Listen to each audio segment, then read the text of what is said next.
What's happening? What's happening with it, everybody? Yeah, y'all already know what it is. You're tuned in to another episode of Everything Boxing. There you go, talking that boxing again. Yeah, when y'all come in the building, jump in the comments. Let me know y'all in the building. And yeah, we definitely gonna get it in today. We definitely about to get it in today. John Kramer in the building. What's happening with it? DP Rocker, what it do? Courtney Thompson, Mike Rhyme in the building. Big Ray, Big Block, Dub right side. Yeah, y'all join on in. Yeah, it's finna be a cookout today. It's finna be a cookout. So come in the building, jump in the comments. Um, and yeah, smash that like button.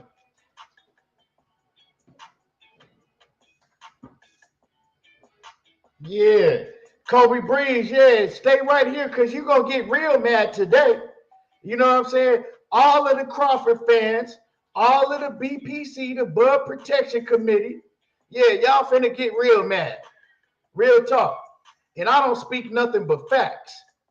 So, hey, get the swinging in the air already.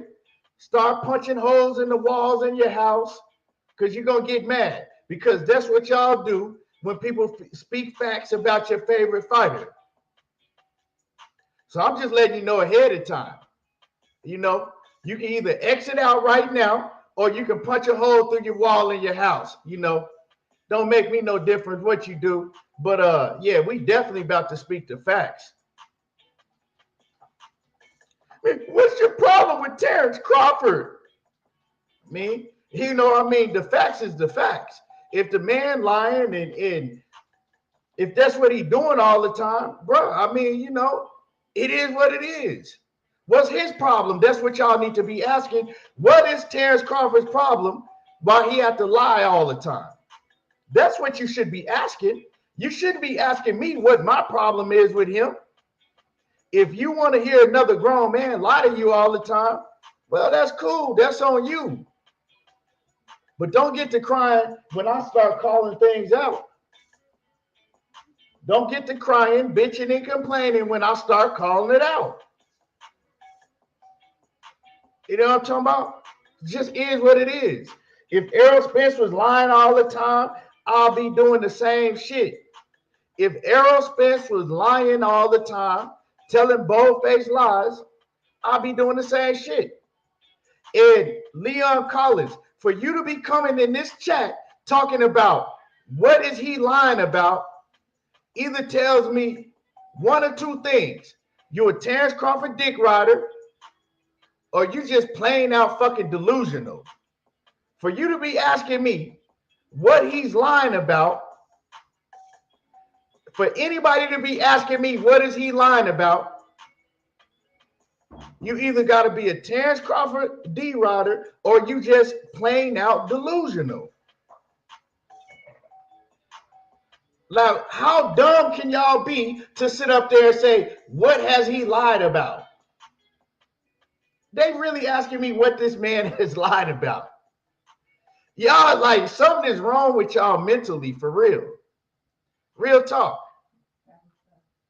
Like, it's ridiculous you to be asking. But yeah, we gonna talk about it. Like, we gonna talk about it. You know what I'm saying? That's what I'm here for today. We gonna talk about it.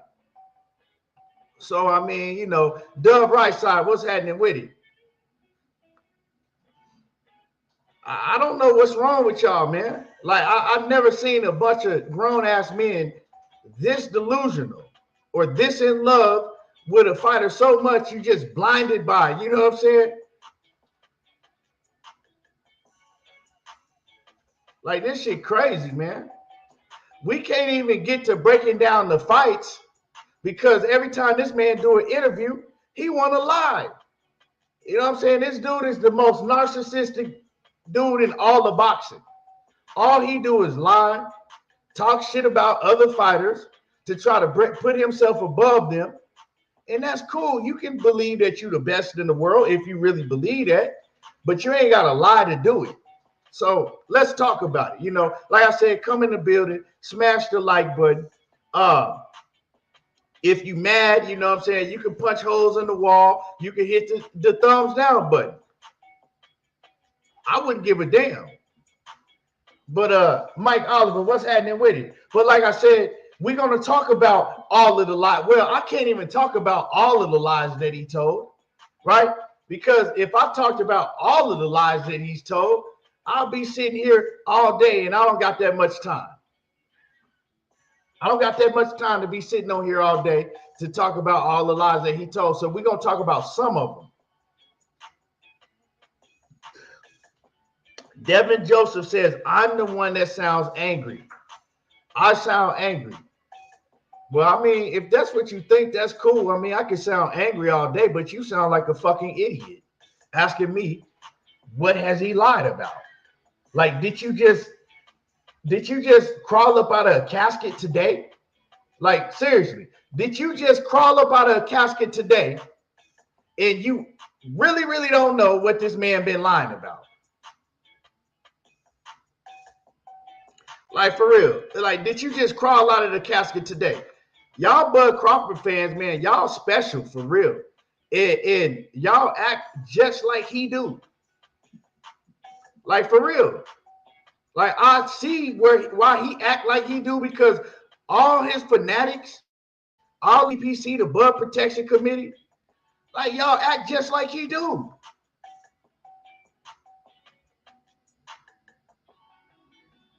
Like, for real. Just plain out fucking ignorant.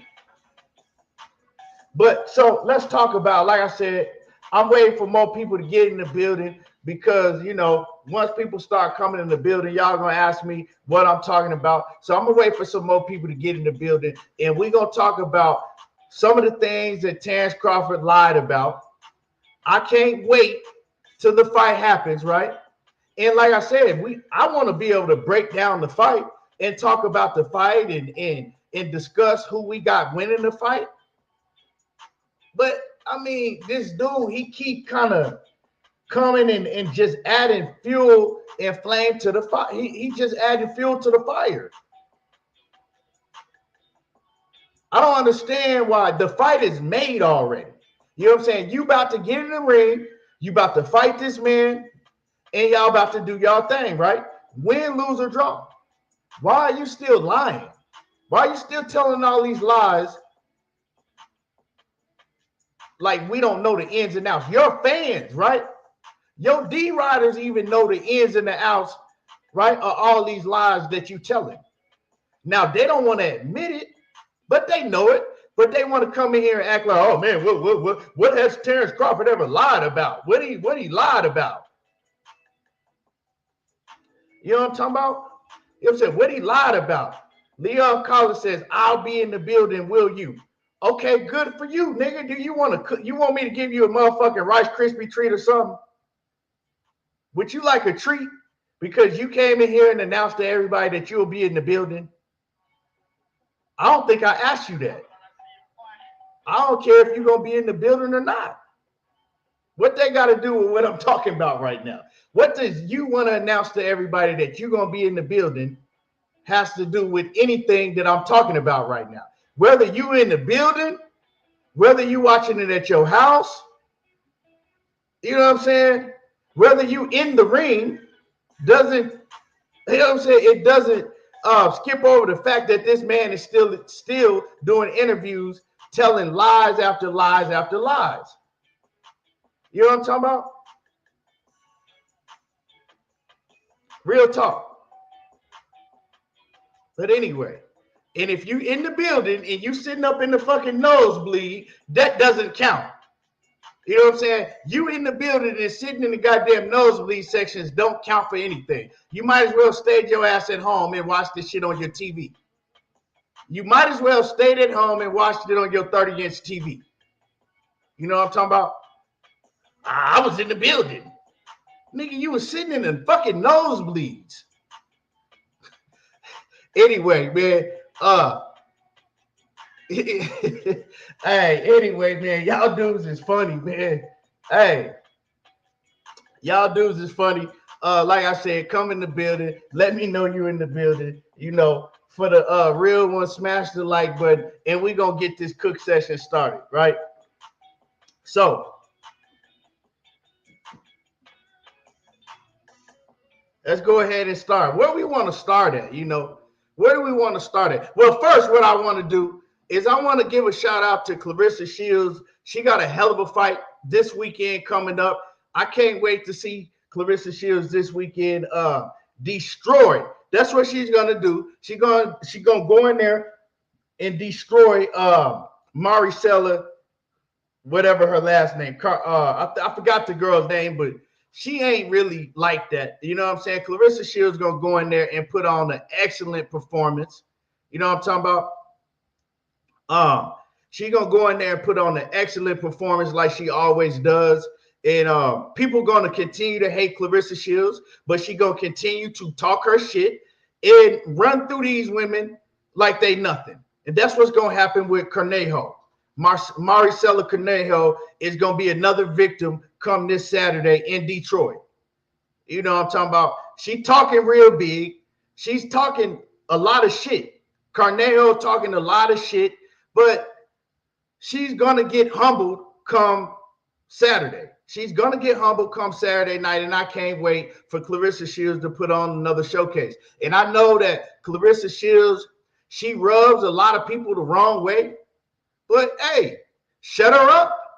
Can't nobody beat her. So it is what it is. So, I wanted to make sure that I give Clarissa Shields her shout out. And I can't wait to see her go ahead and destroy Cornejo. I'm probably not even saying her name right, but I can't wait to see her do her thing this weekend. And so, yeah.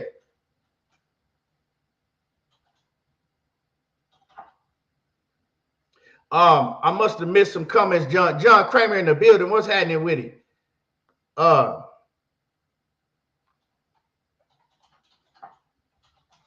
My man, Black Preacher Man 1, what's happening with a salute? He said, salute to the channel, man. You're going to need multiple shows to cover all Buzz lies.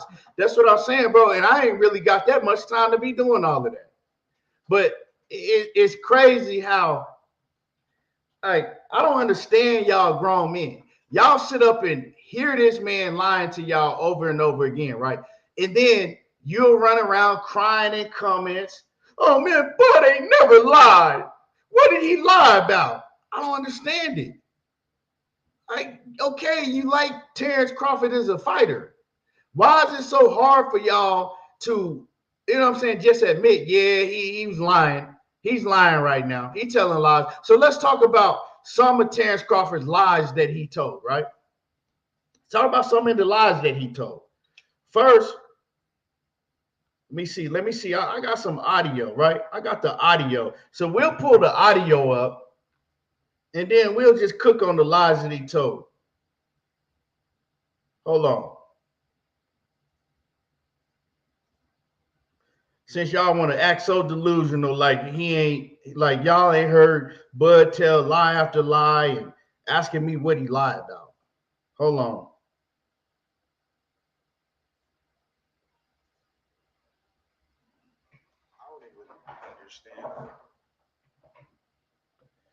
No, I'm going to do that one next. Hold on. Let's go to the first one.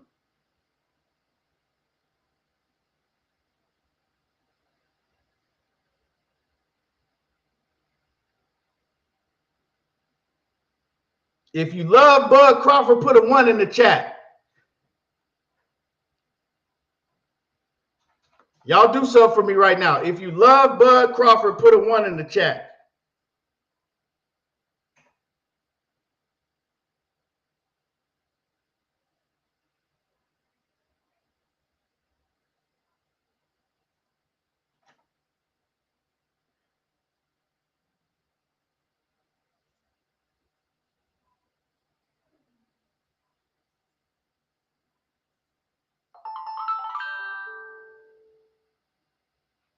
If you love Bud Crawford, put a 1 in the chat. Hayes Dollars, Cassandra Mason, salute. Ray Sanchez, salute. He saying 0. Reeves 21 215 Philly says 2. He put a 2. Michael Ray, Yeah, I want to see the ones. Because y'all bitching and complaining and shit. I want to see y'all ones. Eugene Knight, he said he loved Bud Crawford. Hayes Dollars loved Bud Crawford. Rebel said he loved Bud Crawford. Buckle Up Boxing say, oh, we know you love Bud Crawford. We know that. Hold on.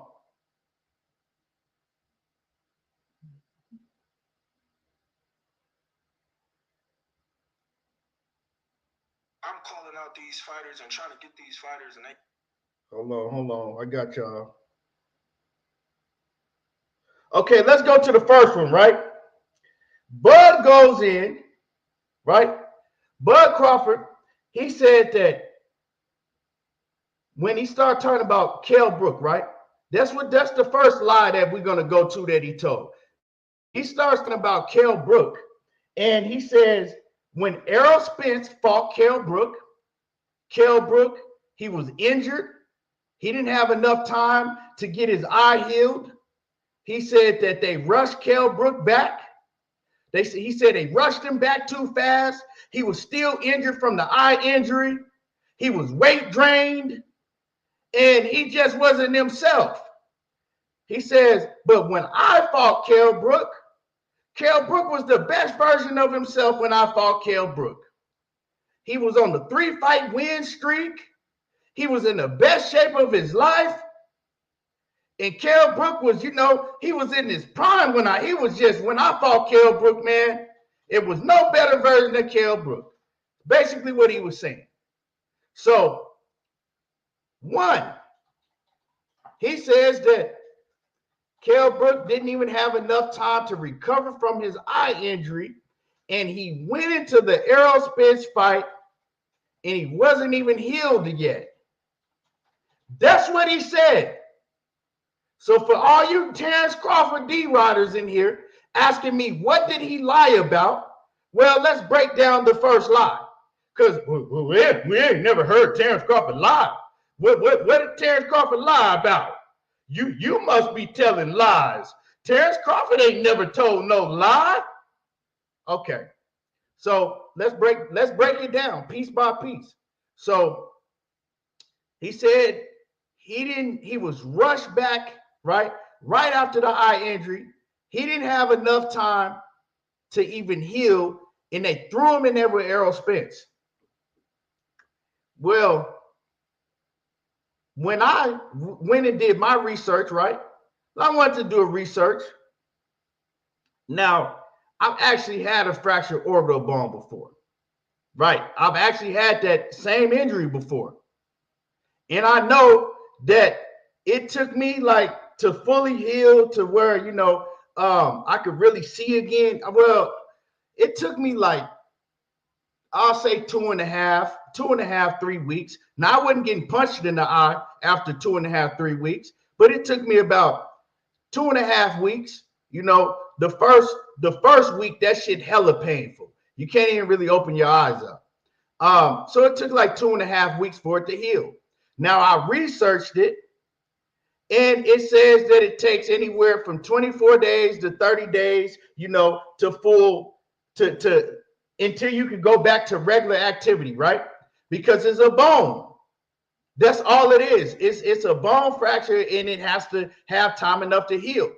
Now, of course, you can't get punched in the eye after like 2 weeks, you know what I'm saying, or 3 weeks.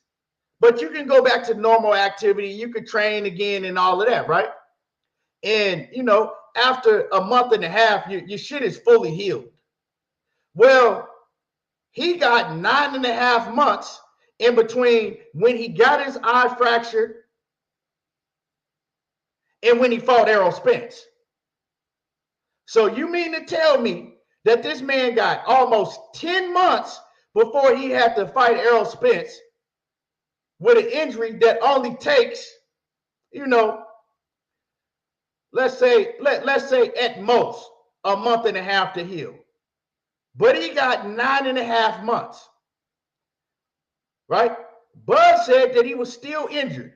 He wasn't even fully healed, and they rushed him back in the Errol Spence fight. Rushed back.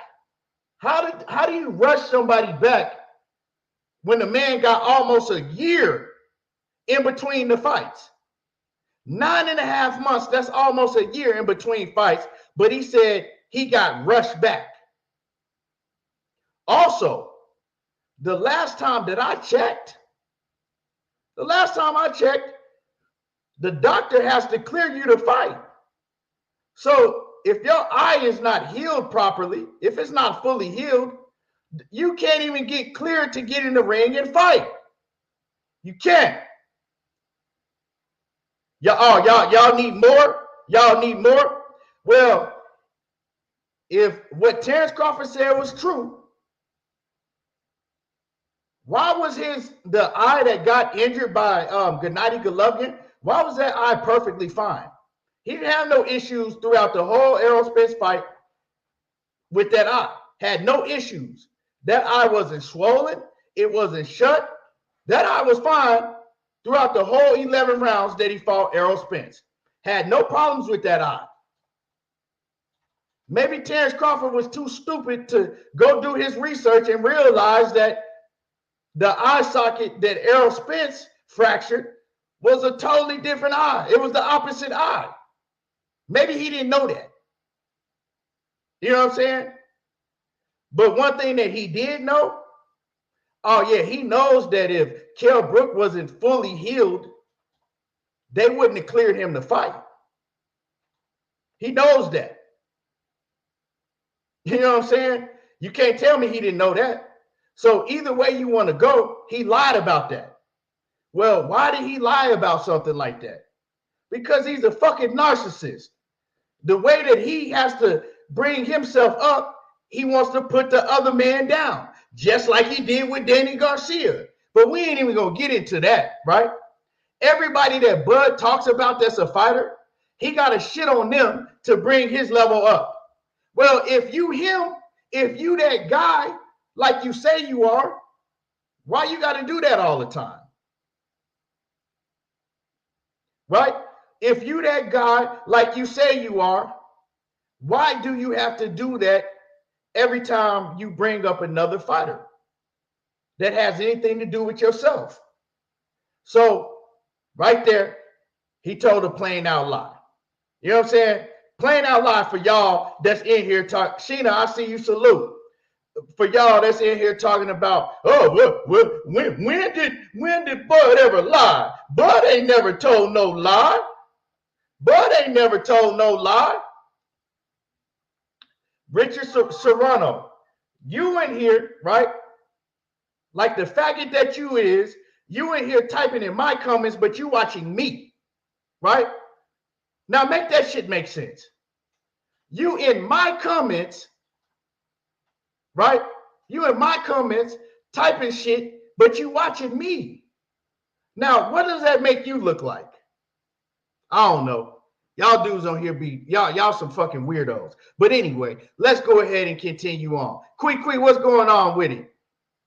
So let's go. So that's one thing that he lied about, right? Saying that, oh man, he was still injured. He was rushed back. Now, rushed back, we already know that's a lie.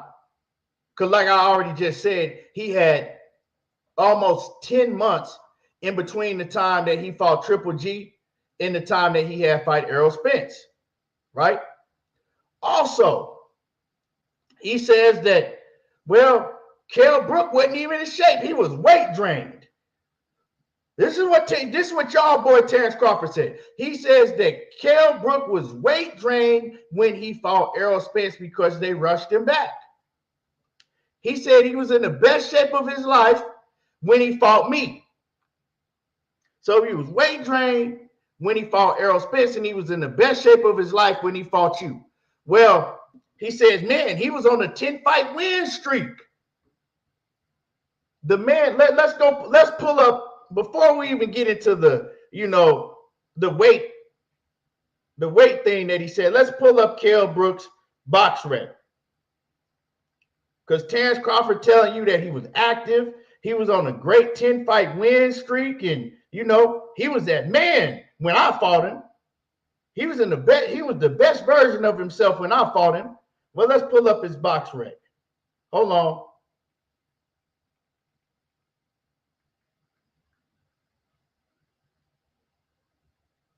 So, not only had when he fought Terence Crawford, Kell Brook now had 2 broken eye sockets in the past. Kell Brook was 4 years older, right? 3.5 years older when he fought Terence Crawford, almost 4 years older. Kell Brook not only had went through, he had dealt with depression and alcoholism. He had been through rehab. After he fought Errol Spence, he sat out a year, right? Came back and fought Sergey Robinchenko at 154. Who the fuck is Sergey Robinchenko? I never heard of him, right?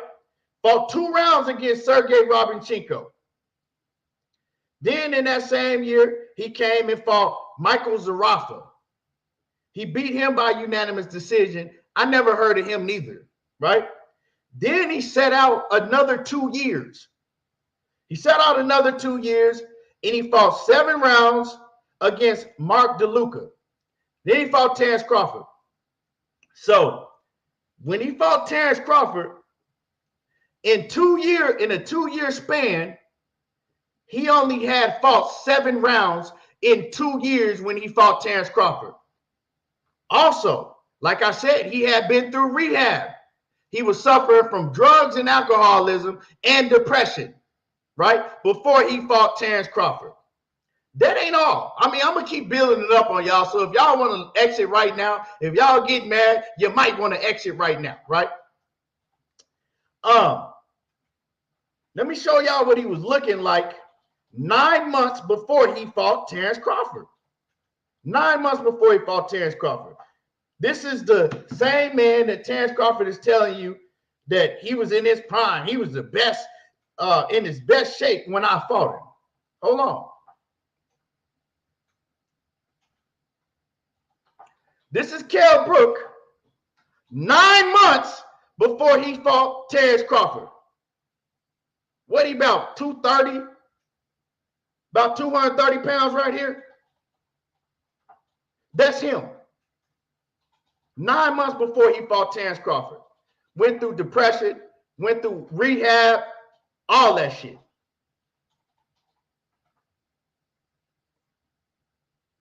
That's him. I want all you Bud Crawford D riders to look at this.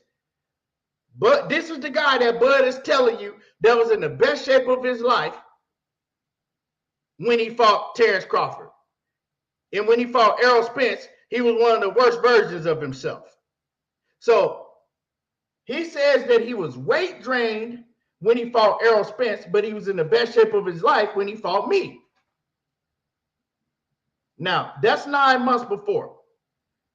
This is his weigh-in. Hold on, let me brighten this so y'all can see it a little better. This is Kell Brook in the weigh-in when he fought Terence Crawford. That's him. Right? Now, this is Kell Brook in the weigh-in when he fought Errol Spence. Huge difference. So let's compare them side by side. Let's do the side-by-side comparison. That's the side-by-side comparison. Now, where he looked weight drained at? Terence Crawford telling you that Kell Brook was weight drained when he fought Errol Spence. You can clearly see right here. Ain't nowhere near weight drain, but he looked weight drained to me right here when he fought Terence Crawford with the mask on his face. He kind of looked like Devin Haney. Looked like a, you know what I'm saying, Devin Haney-ish. He looked a little Devin Haney-ish right here. But this man tells you that, oh man, he was in the best shape of his life when he fought me, you know, because I'm that guy. So that's another lie that he told. Why would you tell everybody that he was weight drained when he fought Errol Spence, but he was in the best shape of his life when he fought you? Now, if he was weight drained when he fought Errol Spence, I think the first big shot that Errol Spence hit him with, he would have went night-night. But see, in the Terence Crawford fight, the first time Terence Crawford landed, not even a big shot, he went night-night. Why? Because he was weight drained. Now, so let's talk about it. Okay, so he fought Terence Crawford after having 2 broken eye sockets, after having a year layoff, and then coming off another 2-year layoff, only fighting 7 rounds since his 2-year layoff, right?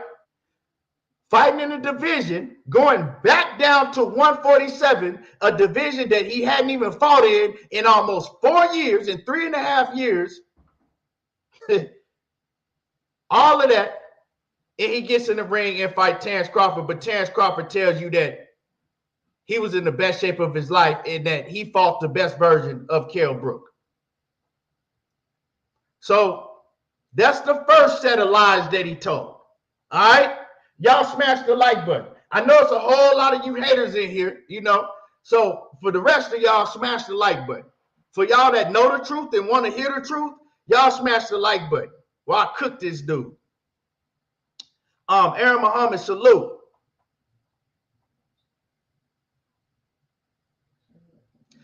K Savoy, what it do? Salute, salute. Diana, salute to you, Queen. Cassandra Mason, salute, Queen. Yeah, I got them biting blood out their bottom lip, Cassandra. Oh, they mad. Oh, they mad. But ain't now one of them gonna touch this motherfucking link if I drop it. Right. Ain't now one of them gonna get on camera and touch the link if I drop it. They mad, and I just might drink after I get done with this cook. They can't handle the truth.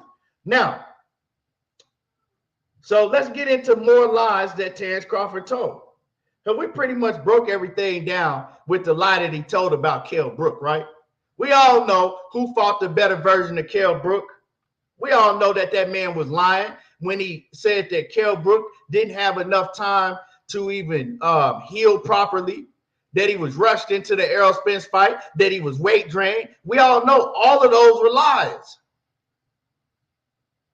Yeah, well, buckle up, boxing. I'm going to drop the link for your ass. I'm going to drop that. I'm going to drop the link just for you, right? Just for you. But anyway, let's go ahead and continue on. Another lie that he told. Right? Terence Crawford. Well, let's go ahead and play the audio because I got the audio of this shit right here. Let's go ahead and play the audio. You know what I'm saying? I want y'all to hear from him. So I don't have to paraphrase. I want y'all to hear from him. Hold on. Let me get this audio up. Let me see. Hold on. Get this speaker set up. Y'all smash the like button. Buckle Up Boxer said, I know better. What I know better? Power on. Bluetooth mode. Your name Buckle Up Boxer, but you ain't wear your motherfucking seatbelt coming in here fucking with me and you finna crash.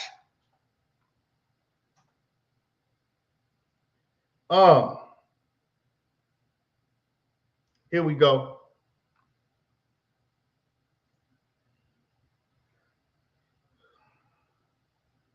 Here we go right here. I'm calling out these fighters and trying to get these fighters, and they say you're on the wrong side of the street. Hold on.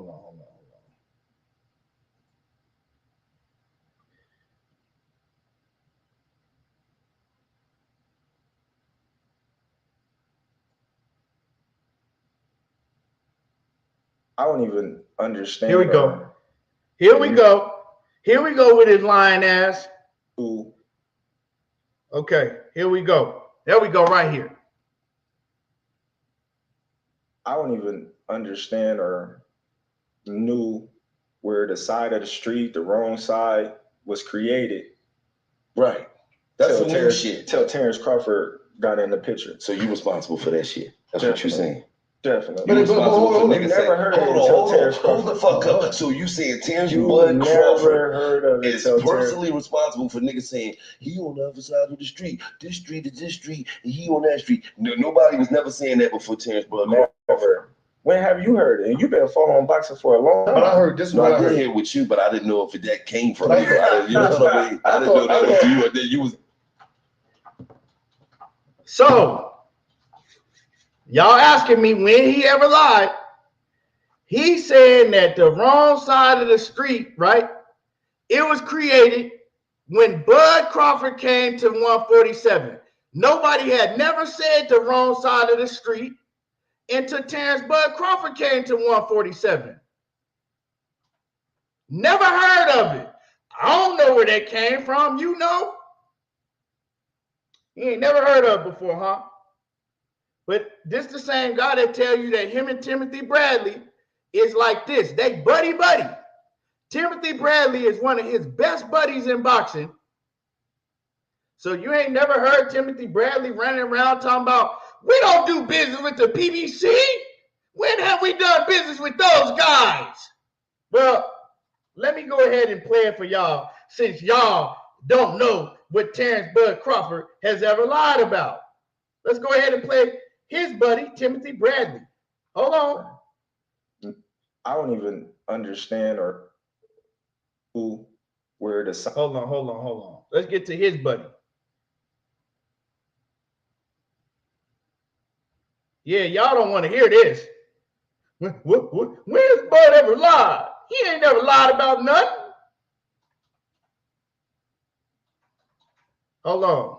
Response on the fact. Let's listen to his buddy Timothy Bradley. Since Bud, you know, the size of the street term and all of that was never said into Bud Crawford. And y'all don't know what he ever lied about. Hold on. Any response on the fact that Spence went on to say that you ducked him? Can you give us any clarification on that? On Spence? You ducked him. Now you retired instead of facing. Bro, listen. Oh, the WBC. He said the WBC ordered the fight. He right. The WBC did order the fight, but check this out. Power off. Hold on. We're gonna have to run that back because me. Hold on. On the fact that Spence won. Any response on the fact that Spence went on to say that you ducked him? Can you give us any clarification on that? On Spence. Say that you ducked him. That you ducked him. Now you retired instead of facing. Bro, listen. Oh, the WBC. He said the WBC ordered the fight. He right. The WBC did order the fight, but check this out. I fought Manny Pacquiao instead of Errol Spence. 1, 2. 2. This is the second thing now. I'm gonna give it to y'all right now. The second thing is that when the hell have we been doing business, or anybody from Top Ring been doing business without Haymon? When the hell have we been doing business, or anybody from Top Ring been doing business without Haymon? Hold on, y'all need to hear it again. You know what I'm saying? So, bro, say whatever you want to say, duck you and retire because I want to face you, bro. Not even the other side of the street or the bro, I don't listen. It's there. Not even the other side of the street or the bro, I don't listen. It's there. That was the problem. Hold on, what he say? He say the other side of the street. What Tim Bradley say, man? Bro, it's there. The other side, it's there. Hold on. I couldn't fight anybody from PBC. You know what I'm saying? We didn't do business with PBC. That was the problem. I couldn't fight anybody from PBC.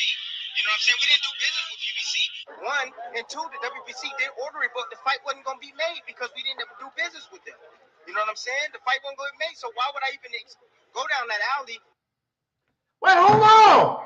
Did he just say that we didn't do business with the PBC? They was on the other side of the street. The fight wasn't going to be made. So why would I even entertain a fight with Errol Spence? Did he? Oh, no, don't tell he just said that.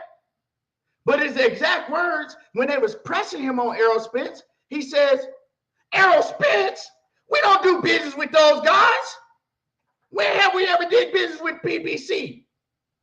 They're on the wrong side of the street. But Bud said that term was never ever said before until he came in the picture because everybody on the PBC side was afraid of him. But you ignorant motherfuckers coming here talking about what he lied about? When has he ever told a lie?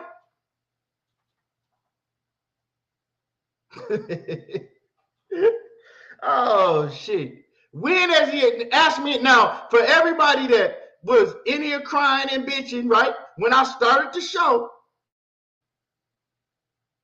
and came in here and was typing in my comments, when has Terence Crawford ever told a lie? What has he lied about? Type that shit in my chat again. Go ahead and type it in my chat again and ask me what he lied about. When has he ever lied? Ricky Williams, what's happening with it? Salute. Ask me again, when has he ever lied?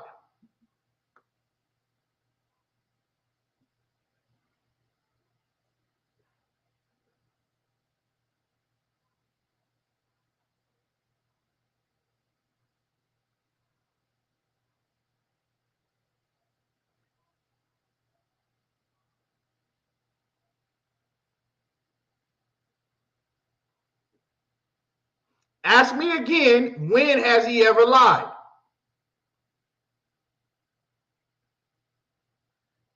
I want y'all to ask me again.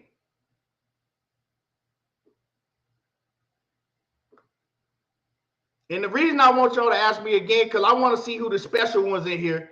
So, you know, so I don't want to, you know, talk bad to y'all because I know y'all special in the head, you know. Short but special.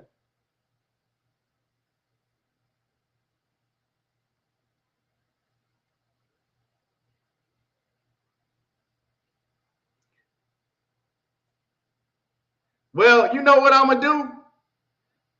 I'm going to drop the link. And we're going to talk about it a little bit more. I'm going to drop the link. I'm going to pin the link. And let's get to it.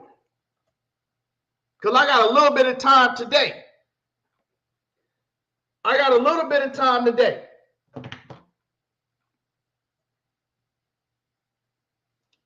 Make sure that's the right link. Hold on.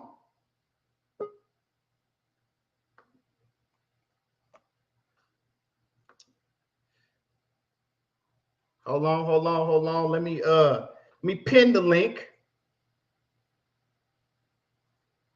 Let's pin the link. Give me 1 second.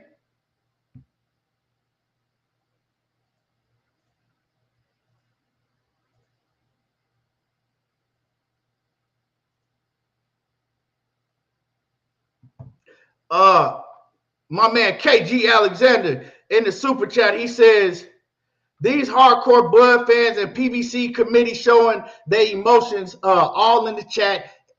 He says, and I'm here for all of it. Salute to my man KG. What's happening with it?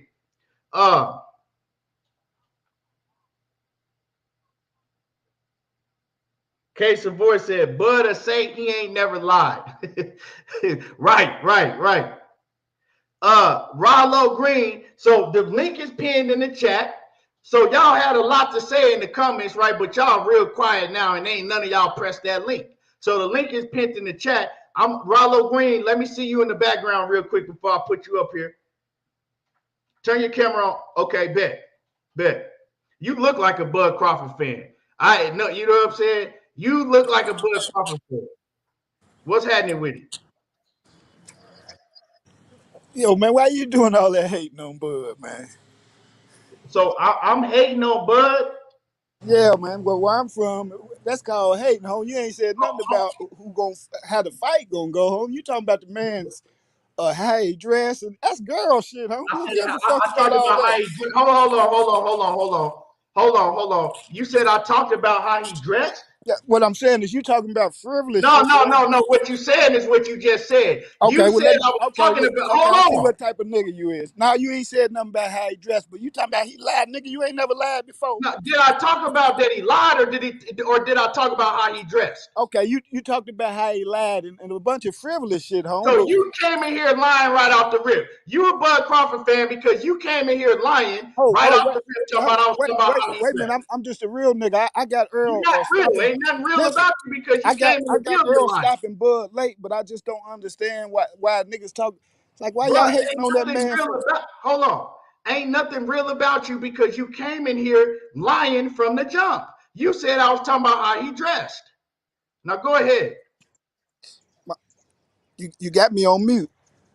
Am I off mute? All right. Yeah, you know, it's just how real niggas talk. What I was saying is you That's talking. how real niggas talk. Come in the room lying. Okay, maybe you ain't been around niggas to talk.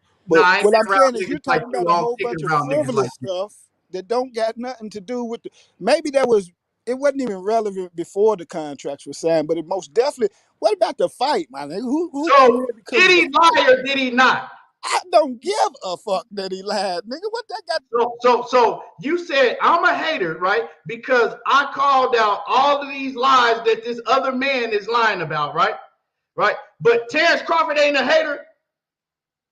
I'm a hater because I'm calling out the lies that he's blatantly telling. I'm calling it out, but I'm a hater. But Terence Crawford ain't no hater. And say Terence, you gonna mute me? Not let me talk? You talking, but you can't Okay. talk at the same time I'm talking. Okay, no, I wasn't. I'm gonna let you talk, man. I don't care. I don't really listen to that shit. I stick to what's in the ring. What they got going on outside the ring, promoting they fight. That's on them. That's what women do. Sit around and gossip about other men's outside of the business aspect, I home. mean, that sounds good, but did he lie or not? Well, oh, you didn't hear it.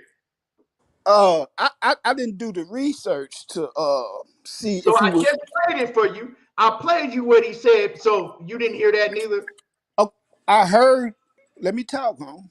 I didn't do the research. I heard what he said. I seen the interview, but did I go back and do the real? Let me see if he lied about that, because it's So frivolous you to me. don't know boxing. That's what. So you don't know the ins and the outs of the boxing history behind Errol Spence and Terence Crawford, right? That's what you saying. Yeah, I follow boxing.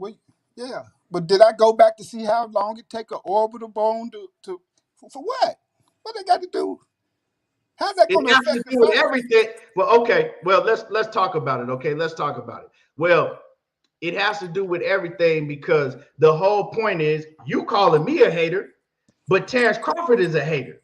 And he's a liar, right? He's hating on Errol Spence and he's lying about things that happen at the same time, right? Oh, Now, no, hold on. I'm okay, talking now. okay. Nobody asked Terence Crawford, oh man, how you feel about Errol Spence when he fought Kell Brooks? He brought that up, right? Terence Crawford brought that up, and he brought that up, and he said, "Well, I'm not a hater of Errol Spence. Everybody think I'm a hater, but I actually like Errol Spence. I'm a fan of Errol Spence." Right after he says that he's a fan of Errol Spence and he's not a hater of Errol Spence, he goes on to talk about, but see, when Errol Spence fought Kell Brook, man, Kell Brook was weight trained. He wasn't healed all the way. They rushed him back in the fight and he this, and that. So he starts downing Errol Spence, and then he starts talking about that Kell Brook was in the best shape of his life. He was healthy. He was this and that when he fought Kell Brook, which was a lie. So I pointed out the lies that he told. So what you gonna say about, since I'm up here, right? And you Right. said that I'm a hater, what are you gonna say about your boy Terence Crawford? Is he a hater too? Is Okay. he Look. lying? Okay. Look. You see my face right here? What is it at? You see my face right there? You see that scar where I broke my orbital bone? That was back in January, but I could still press on my face and I could still feel it. Not like that side.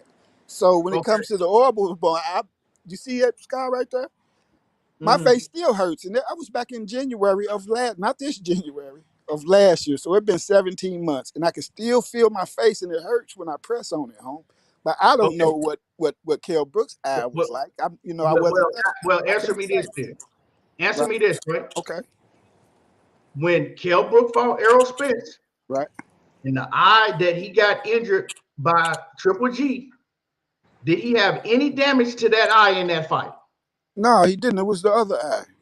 So now answer me this. Keep it 100. So you say you a real nigga. Keep it 100. Always. Now, if somebody punch you in if you get in a fight right now, right, and you saying that your eye still hurt, if somebody punch you in that eye, you probably gonna refracture it, right? I mean, it's a possibility. Or Maybe you're gonna have some damage to that it's eye. gonna be pain to it. It's gonna be So pain to tell it. me how Kell Brook went through 11 rounds with Errol Spence and had no damage to the eye that he got injured with Triple G, but Terence Crawford is saying that he didn't have time enough to heal properly. They rushed him back. He's a fighter, so he's not trying to win. So you take a little pain when you boxing. You've been in the boxing ring, I'm then you asking know you that. why. I'm asking you, why wasn't he in? Why didn't he sustain the injury to the eye that Terence Crawford tell you wasn't fully healed yet? And why did Kell Brooks say he didn't have no problem with that eye? That eye was actually stronger than it was before. That's a fact. Answer the question. Kell Brooks said that the orbital bone that got broke against Triple G when he fought Errol Spence was stronger than it was before the fact. I understand that, and I'm not disputing that it got hurt. I didn't get hurt, but from personal experience, you can see where my shit. You can see that big scar on my. You're going around the questions that I'm asking. We stick to the topic. We're talking about Kell Brooks, not you. But just like you brought up your orbital bone, I'm telling you from my personal experience, I know that it can still be painful even almost 2 years later. We're not talking about painful. Was the man fully healed or not? What did he tell you he was? I can't answer that personally. Well, Kell Brooks told you he was fully healed. But in order to get cleared to be in the fight with Errol Spence, he would have had to get cleared. He had to get cleared by the doctor that would say that he's fully healed. Listen, and from my personal experience, I can speak on. The doctor said I'm fully healed, but I know I can take my finger and punch my orbital bone, and it still hurts. We are not talking about you. We are talking about what Kell Brooks said. He had to go through a doctor to tell him that he was cleared to fight, that he was fully healed, right? He told you that his orbital bone was stronger than it was before.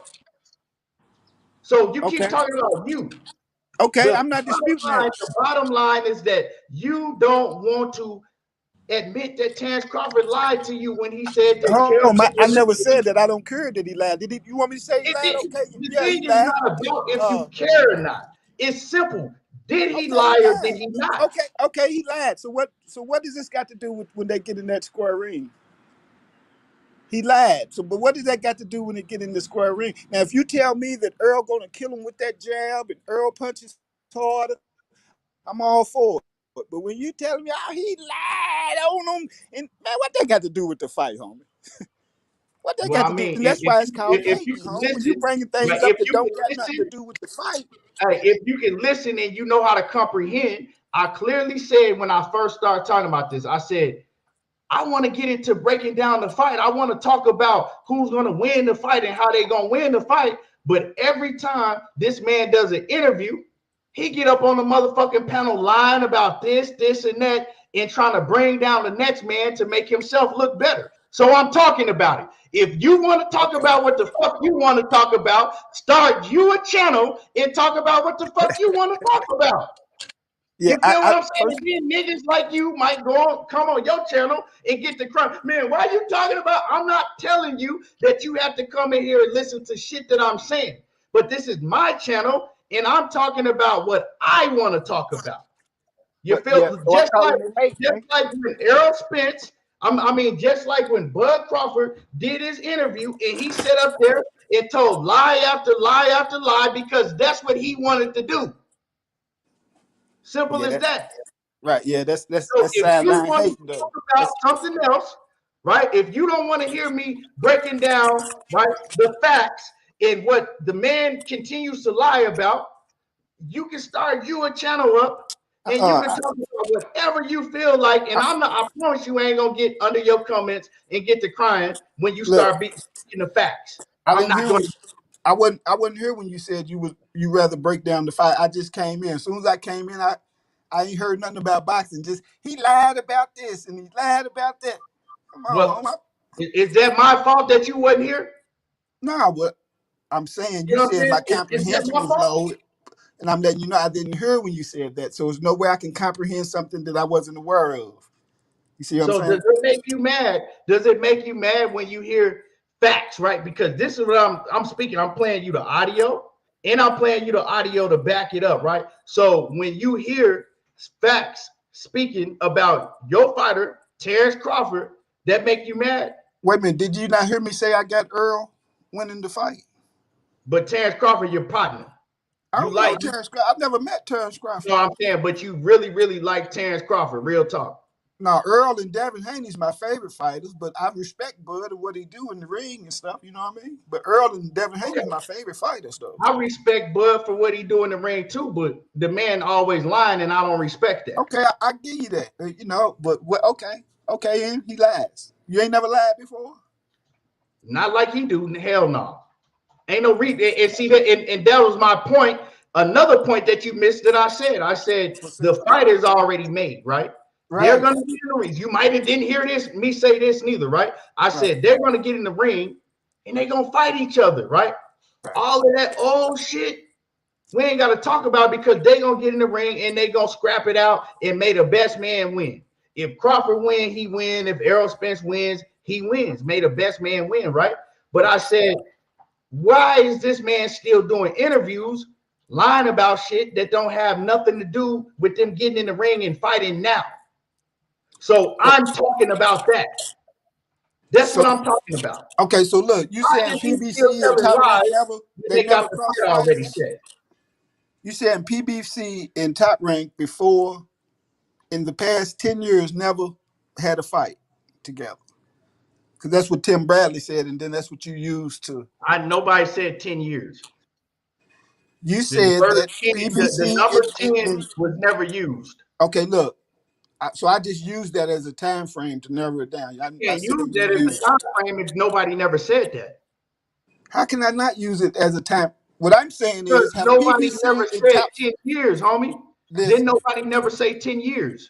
Listen, Tim Bradley said that they don't do business with PBC, right? Mm-hmm. Was that allowed or not? Fuck does that got to do with what and you proving what Terence Crawford said was a lie.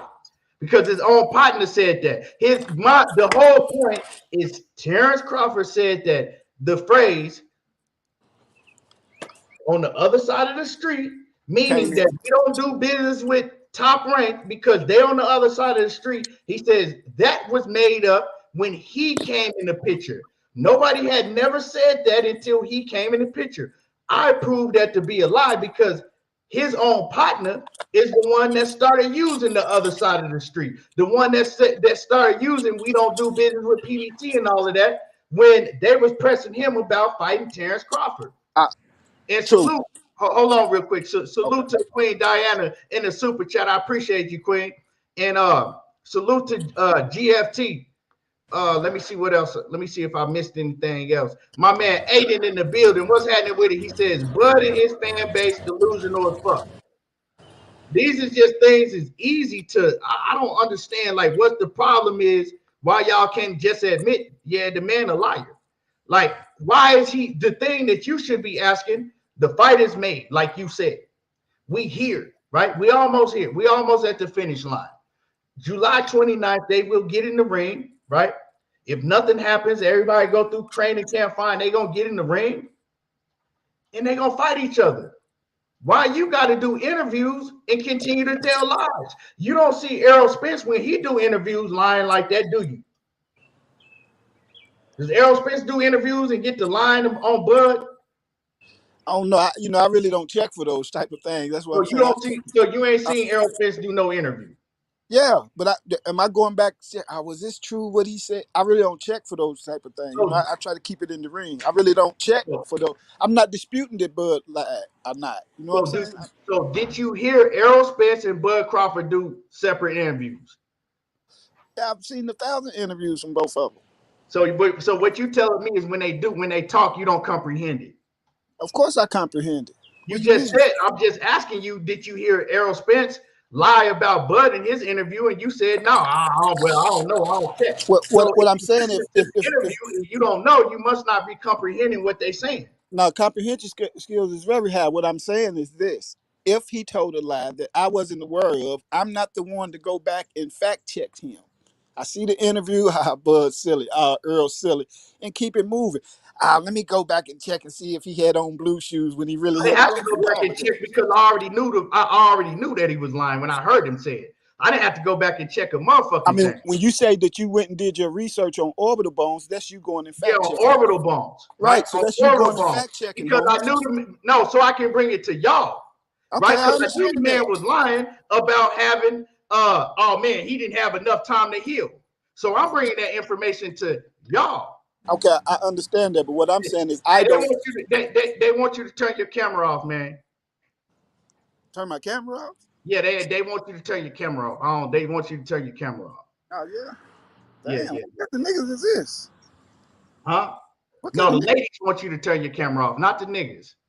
That's cool. You know, I ain't got no problem with the ladies. Yeah, for sure.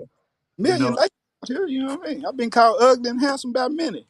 I ain't calling you that one. I'm just, you know what I'm saying? I don't move, you know. Yeah, I'm not calling you nan one. I'm just saying that, you know, the ladies want you to turn your camera off, man, you know. But let me ask you a question. We cater to the women over here. Hey, do you think that Bud would been ducking Earl the whole time? Do I think what? Do you think that Bud been ducking Earl the whole time?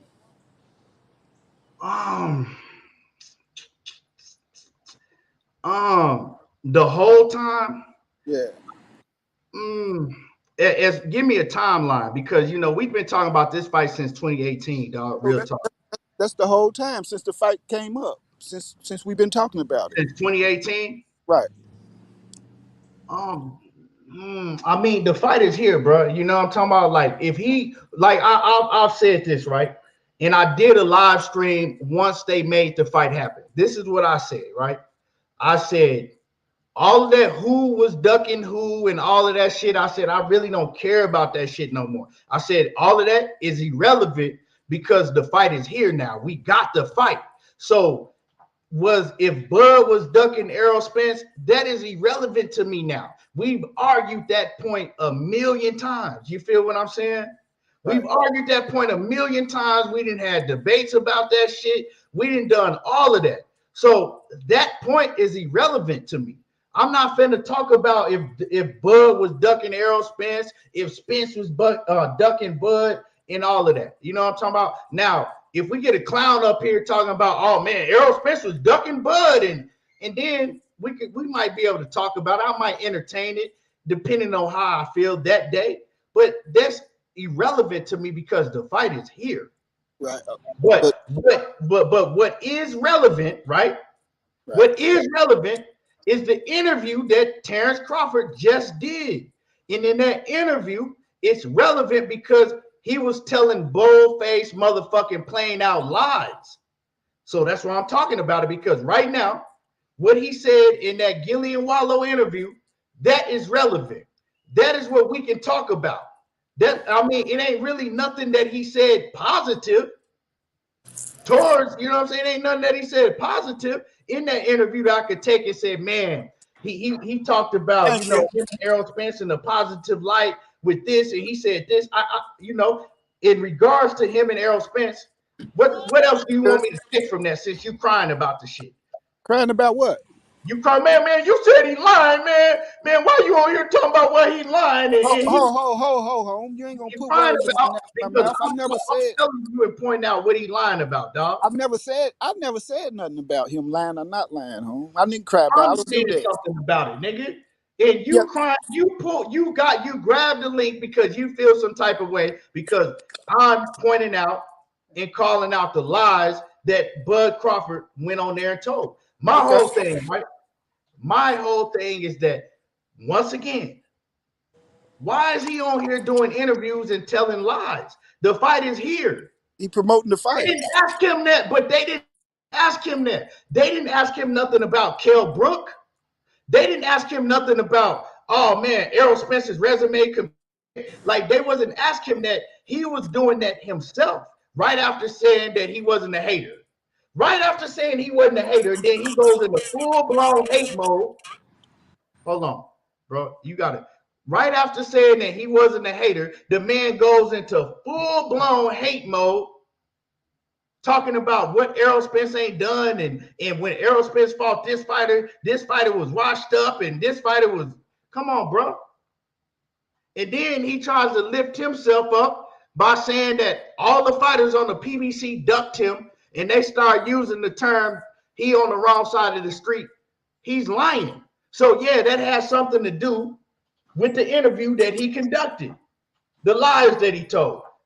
Why can't we sit up here and figure out why is he still telling these lies when the fight is here? I mean, he might not feel like it's a lie. You know what I mean? How he don't feel like that's a lie, bro? He might feel Kel was weight drained. He might feel that the orbital bone wasn't healed. So is he a compulsive liar? I don't know if he's a compulsive liar or not. I'm not Because saying that's what that. compulsive liars Yes, do. They believe their own lies. yeah, I don't know if he's a Pathological liar, compulsive liar, you know, that they believe their own lies. I don't, you know, well, maybe he do. You know, I'm not disputing that. Is he a liar? Cool, go for it. He a liar. But is he a bad motherfucker in that ring? Yeah. Is Earl a bad motherfucker in that ring? Yeah. That's what I'm on. The lie, I don't, because it's frivolous. That's frivolous. You Well, if know, he if he wasn't lied. fucking lying so much, we could get to talking about breaking down the fight and if he's a bad motherfucker in the ring and if Errol Spence is a bad motherfucker in the ring. But he went and did the interview, said what he said, and I'm saying what I'm saying. So, like I said, Rollo, I'm telling you once again, if I don't know if you have a channel, salute to you if you have a channel. If you don't have a channel, it's easy as making your own channel and you can go on there and you can talk about whatever the fuck you want to talk about. Simple as that. But today, right? What's today's day? Right, Today is May the May the 30th. 30th. Today is May the 30th, and I want to talk about Terence Crawford and why he fucking lies so much. That's what I'm talking about on my channel right now. You I feel can what dig I'm it, saying? and I Now, call it hating, and I call Well, it hating, man. You know what I mean? so it's hating. So was Terence Crawford hating with what he said? Was Terence Crawford hating with what he said? From the interview I watched, he was explaining about why he don't feel like Earl really knocked off no hell of a competitors at 147 because Kel hadn't beat everybody he fought at 147. He got beat. That's not. I don't think that's hating. That's just saying that. So I'm pointing out, right? Him downing the next man, him lying while doing it, and he ain't hating, but I'm hating because I'm pointing it out, telling you the facts. Yeah, from what I said, I didn't call it. I don't call it hating when you pull a nigga's resume and just say, "Well, he fought this dude, but this dude is this." He was. Okay. You see what I'm saying? All right. I appreciate you. Hating is talking I'm about some shit that ain't got nothing to do with the issue at hand. Like him Yeah, lying, what it got to do with the fight at hand?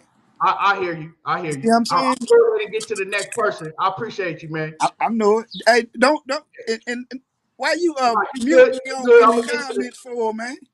I'm gonna get to the next person. You I ain't good? said nothing disrespectful. You don't No, want to you ain't challenge. saying nothing disrespectful. That's what I'm saying. I'm gonna get to the next person Go though. ahead. There's other people on the panel that want to talk, so I'm gonna move on to them now. Appreciate you. Go ahead. All right. Let me see. Buckle up, boxing. Yeah, What's I'm happening here. with it? Yeah, what it do? Yeah, what it do? Yeah, I'm here. What it do? What's happening with it? Go ahead. Yeah, what you talking about? What you talking about, hater? Cause you turned into a hater. You were at first when you first came out. I used to fuck Nigga, with shut you. the fuck up and start talking, nigga. You For start real. fucking them lame Shut ass. your bitch You a ass up, clown nigga, ass. and You a talk bitch. about You a what we clown talking ass about. bitch, nigga. This bitch, man, these motherfuckers is weird as hell. For real. Like I said, nigga, buckle up. For real, because you didn't wear your seatbelt before you came in here fucking with me with your goofy ass. Let's go ahead and go to Terrence Best Videos, and I'm going to give you time to fucking breathe. You hate. Why the fuck your bitch ass? For real. Hate. You a hating ass. Oh, my goodness. Brain dummy ass the fuck up, yo. He real hard. Oh, shit. Terrence Best Videos, go ahead. All right, so you're making a lot of assumptions.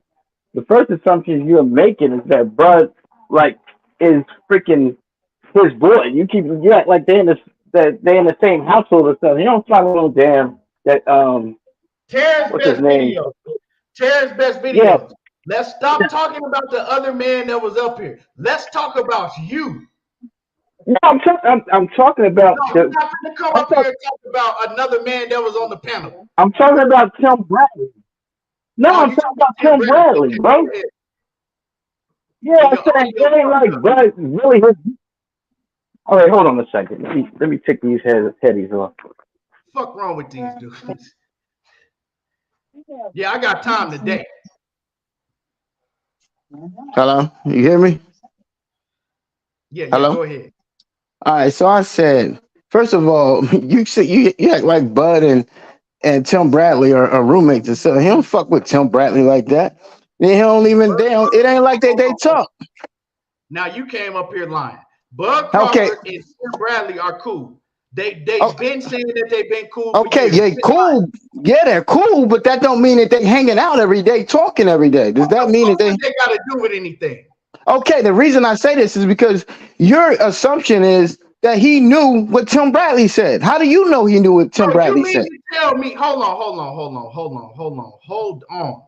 So you mean to tell me that Bud Crawford, right, been at top rank, been cool with Timothy Bradley for all these years, and Bud Crawford ain't never heard Tim Bradley say the other side of the street shit? Maybe he didn't. You know? Never heard that before. So you know he heard of it before. When did you? How do you know? You're making an assumption. Man, Just admit you're making.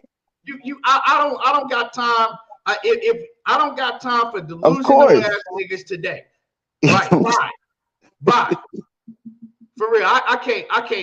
I ain't got time for that. This man sit up here and see he do that shit on Knockout Panel. If BFTV get on there and let him talk about Bud Crawford, he do that shit on with BFTV. This man go around to every channel and dick ride Bud Crawford. Terrence Best Videos, that's what everybody know you for. So you gonna see this man got a nerve enough to sit up there and tell me that Terence Crawford ain't never heard in all these years Tim Bradley going around talking about that they don't do business with PBC. PBC is on the other side. Come on, bro. You ain't, man. I'm gonna go to hey, Ben Israel, you got to turn your camera on in the back so I can make sure that it's you. Okay, bet. And don't get up here with that drunk ass shit. Hey, come on, long, Keon, man. Don't start the bullshit. Don't start it now.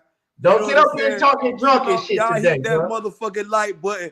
First and foremost, Keon, let me give you a kudos, my G. I know they be mad at you, my dude. Oh, they be shit. mad because you be spitting facts. I do not get mad at nobody by their opinion, my G. No, I just want you to get up here drunk and shit today, man. Fuck all that drunk shit, my G. I don't want to hear that drunk shit. When you be on your Remy and you be talking your shit, I don't say you be on your drunk shit. Drink Remy, dog. Odi Ibarra in that cash app, man. I appreciate you. Salute to you. But go ahead, Ben. Go ahead, Ben. But yeah, but they be fucking with you though, Keon. They mad though, my shout out to the great assessment I pulled up. You know what I'm saying? But let me get off my shit before the great assessment. Get on with the bullshit. Because Keon, stay on your shit. Stay on that motherfucking bumper, my G. Give a fuck if they like it or not. If they want to talk about a motherfucker being blocked and being Israel here, I don't get mad. Like it or not, about my opinion, I'm going to tell you, Errol Spence finna knock his bitch ass out, Keon. He finna knock his bitch ass out in 11 rounds. I'm telling you this. And I'm ready to sleep in the streets, my G. I'm ready to put everything up. I'm betting my hoe, my crib, my car, my inheritance, Keon. I'm telling you. I've been waiting on this fight for a long time. For a long motherfucking time. So if a Terence Crawford fan come up here and say, well, Terence Crawford gonna do this, make that shit make sense. Don't go back in the past telling me about he been doing this shit for 5 years when he was on Top Rank. I don't want to hear none of that shit. Because I'm going to tell them, Keon, I'm going to make it real simple. Bob Aaron was saying something different. He was saying this bitch-ass nigga was out here fucking up his money. He don't want to sit down and negotiate. But we here now, Keon. July the 29th, my G. Ain't no motherfucking excuses now. Ain't no who this, he been ducking.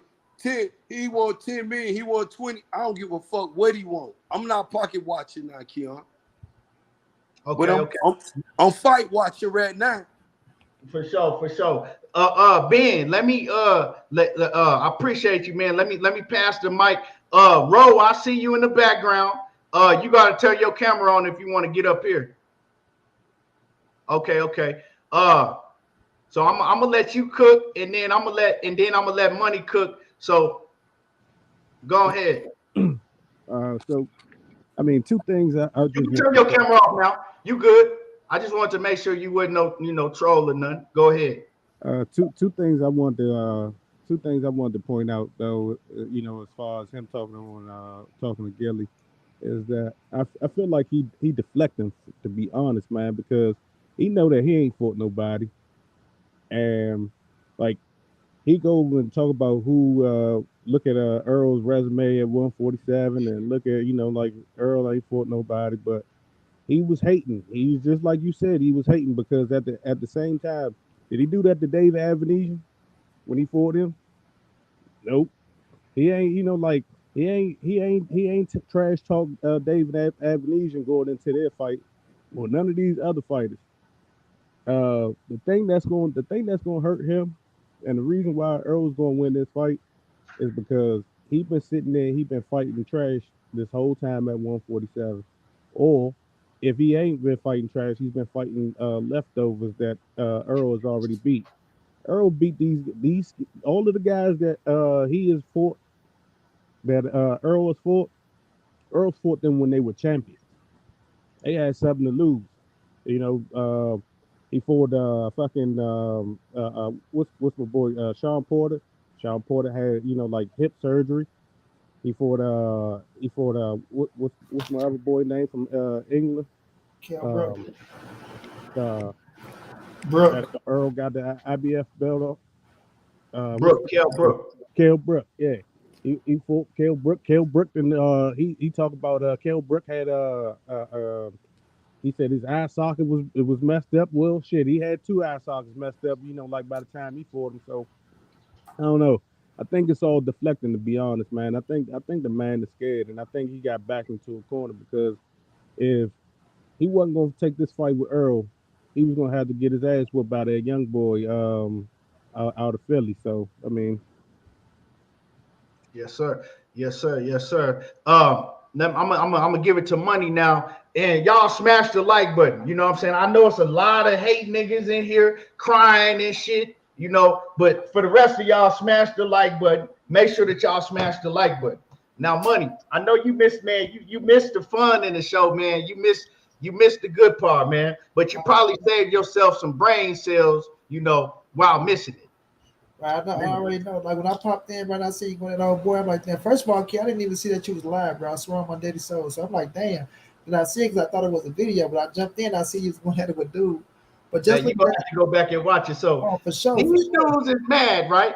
Because I broke down. I broke down when Terence Crawford got the line about the Kell Brook situation between, you know what I'm saying, and then I broke down when Terence Crawford got the line about the size of the streets. Now they in here mad, crying, bitching, complaining, talking about what they got to do with it. Where we don't, lying, saying that I'm lying, saying that you know how they do. You know how they do. Now, are you familiar with Terence Crawford's interview, right? When he started talking about Kell Brook, and also when he was talking about the size of the streets situation? Yes. Yeah. Okay. What's your take? Was he lying about those things, or am I just delusional or something?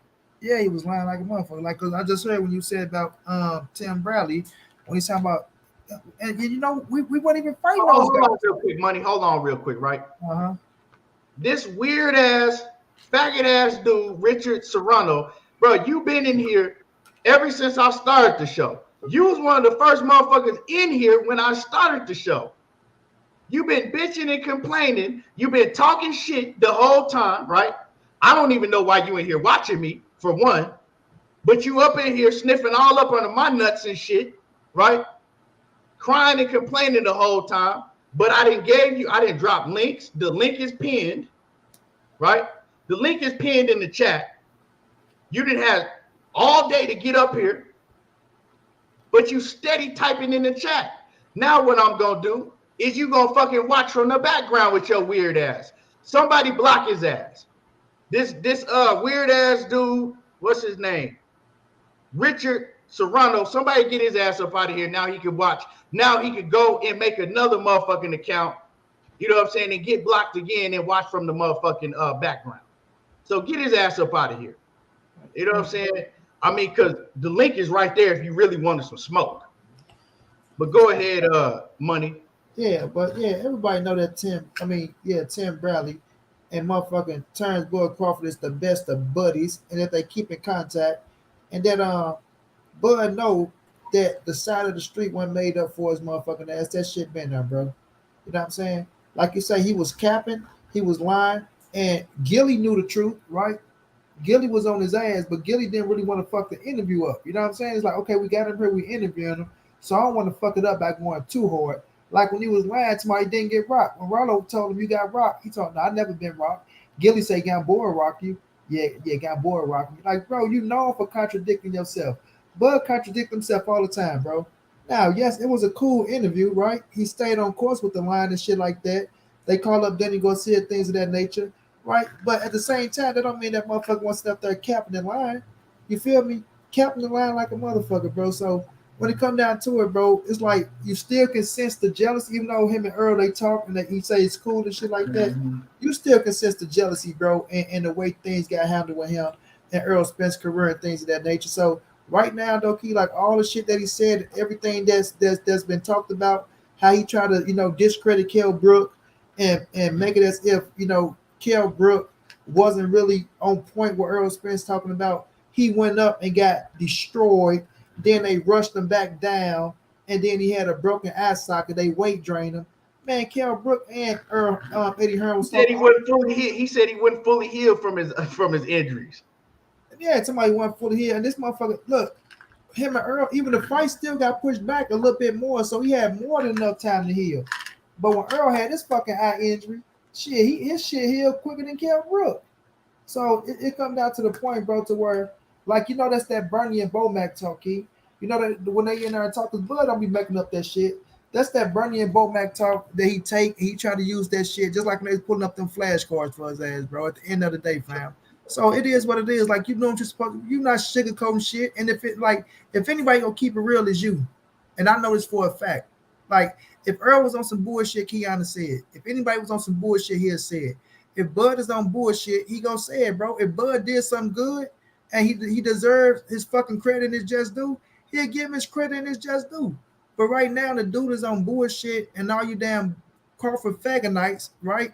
And fanatics, because we fans of Crawford, right? We bought his damn pay-per-views. We watch him fight. We know what he made of. It's the truth, bro. If he's sitting up here hating on Errol Spence and he's sitting up here lying and shit, we supposed to call his ass out on it. You know what I'm saying? So at the end of the day, bro, July 29th, go tell it all. And then we're going to see what these motherfuckers got to say then, bro. Let's see if they keep the same energy, bro. That's what I want to see. Yeah, bro, because like I said, I was my first live stream that I did after the fight was announced. The first thing I came on here and said, right, and the people that was in the building heard me. I said, look, I don't care about what happened in the past. I said, I don't care to shit on Terence Crawford and say that he ducked and he didn't do this. And I said, I'm not even going to talk about none of that shit no more because the fight is here. The fight is made now. And I was off of that shit. Like, I ain't care about. And then he go and do this interview, and I'm watching the interview, right? And I'm like, man, like, it was hard for me to even get through that interview because he's lying so much, and I'm hearing the dude tell lie after lie after lie. So it's, and it's relevant because he just did the interview, So once again, for all you weirdos that's crying in the motherfucking background that got a problem with it, go make a channel if you don't have a channel and talk about what the fuck you want to talk about on your channel. But don't come over to my shit telling me, oh man, why are you talking about that? Who cares? But you care because you in here listening to it. Well, keep coming over here to Keon channel. Don't tell them don't do that. Nah, keep that shit over here. Keep that shit popping. Bring your ass over here with the weird shit. If you don't, go over there to Money Brown with it. Because Ben gonna be there. I'm gonna talk my shit though, Keon. These motherfuckers get mad though, like it or not.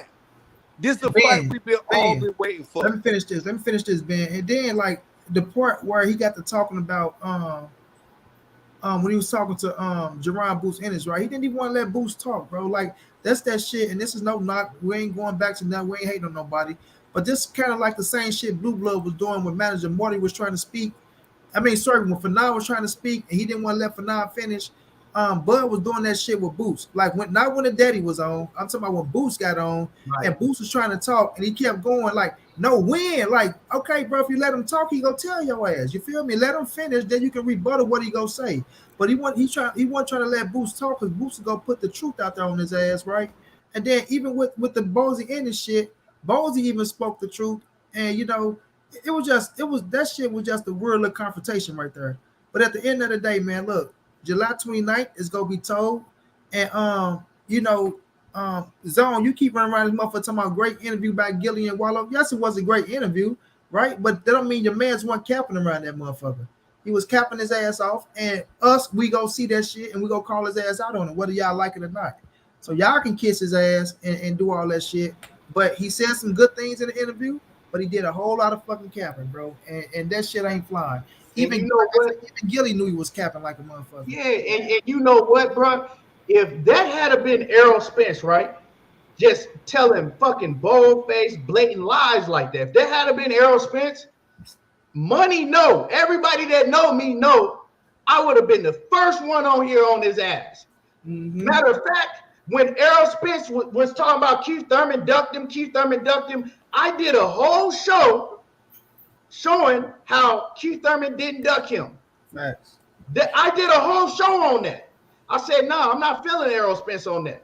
I don't believe that Keith Thurman ducked him, and I ran down the timeline and proved why he really didn't duck him. Or why Keith Thurman, fighting for 2 titles against Danny Garcia. But why you try to explain, Keon? Hold on, Ben. I'm talking, man. And why fighting Danny Garcia instead of fighting Errol Spence that didn't have no belt at the time was a smart move. It would have been dumb. So I did a whole show on that, right? So like I said, man, it's about keeping it 100. Don't get the fucking crying and shit when I speak the facts on Terence Crawford, because if it was Errol Spence lying like that, I would have came the same way. But I don't have to do that because you can't catch EJ up in no lies. He keep it 100. But don't do that. You know what I'm talking about? Manager Marty, turn your camera on in the background just so I can make sure it's you. You know how these dudes be weird. Okay, I got you. In Zone 6, do the same just so I can make sure it's you. Ain't nobody coming in here trying to, dang-a-lang swing. But Keon, before Zone 6 and Marty Jamana get up here, I want you to know one thing, though, my G. I'm one of these dudes that you block.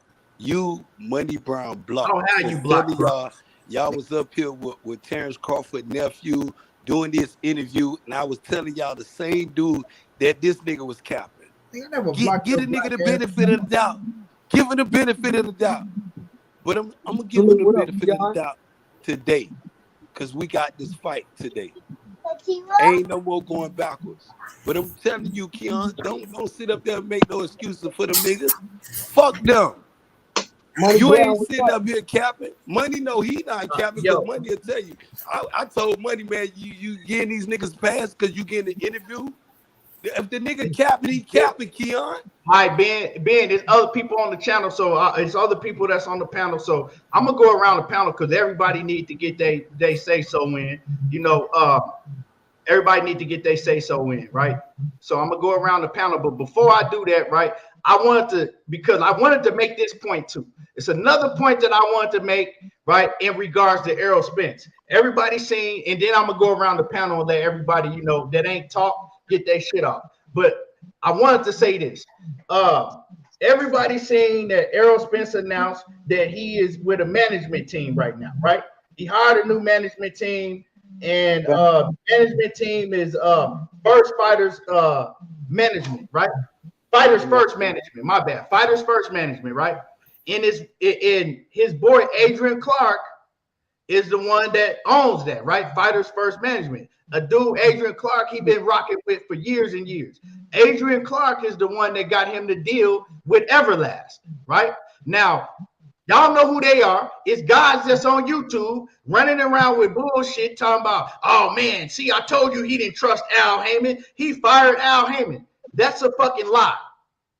Errol Spence is still with Al Haymon. Al Haymon is still Errol Spence's advisor. But he hired a management company. The management company is going to help him, manage things like getting endorsement deals and things like that. So don't listen to these lying ass niggas going around talking about he fired Al Haymon and he's no longer with Al Haymon and he hired a new, Al Haymon is still his advisor. So y'all can cook on that if you want to, but I just wanted to, say something about that because I was intending on cooking on that, but we got, mixed up with all this other shit. Talib Cunningham, what's happening with his salute? He says, got Bud faking the injury round 6 by lying. Hey, salute to you, man. But let me see what order we in. Hold on. Let me see what order we in. My man, Sweet Science Examiner, what's happening with it? It's on you. Come on. Yeah. What's up, panel? What's up, ETV? What's happening? Say yeah. My favorite part of the whole fucking interview is when you hear Wallow say, "Nigga, who the fuck you fight?" I was like, but this is how Bud was lying, man. Like when he first came out, bro, he said all of the so-called best fighters. He said the best fighters was dodging me. That's what he said, the best fighters. And then he said after that was the fighters that he fought, he made them look like nothing. So how they the best fighters if they resumes don't add up to being the best? You know what I'm saying? They champions. You know what I mean? You just called them the best fighters, bro. And then you can't then go back and try to dispute who it is that they beat and didn't beat or whatever, because that wasn't the issue. It was who they fought. That man tried to change the narrative in the fucking interview. You know what I'm saying? Them dudes should have called him on it because he was changing the whole narrative when he was talking to Garcia, when he was telling him, he's like, well, who you beat? It wasn't about who he beat, it was about who he fought. He fought all the champions in their prime, you know what I'm saying? Sean Porter fought all the champions in their prime, you know what I'm saying? Earl fought, you know what I'm saying, Kell Brook in his prime.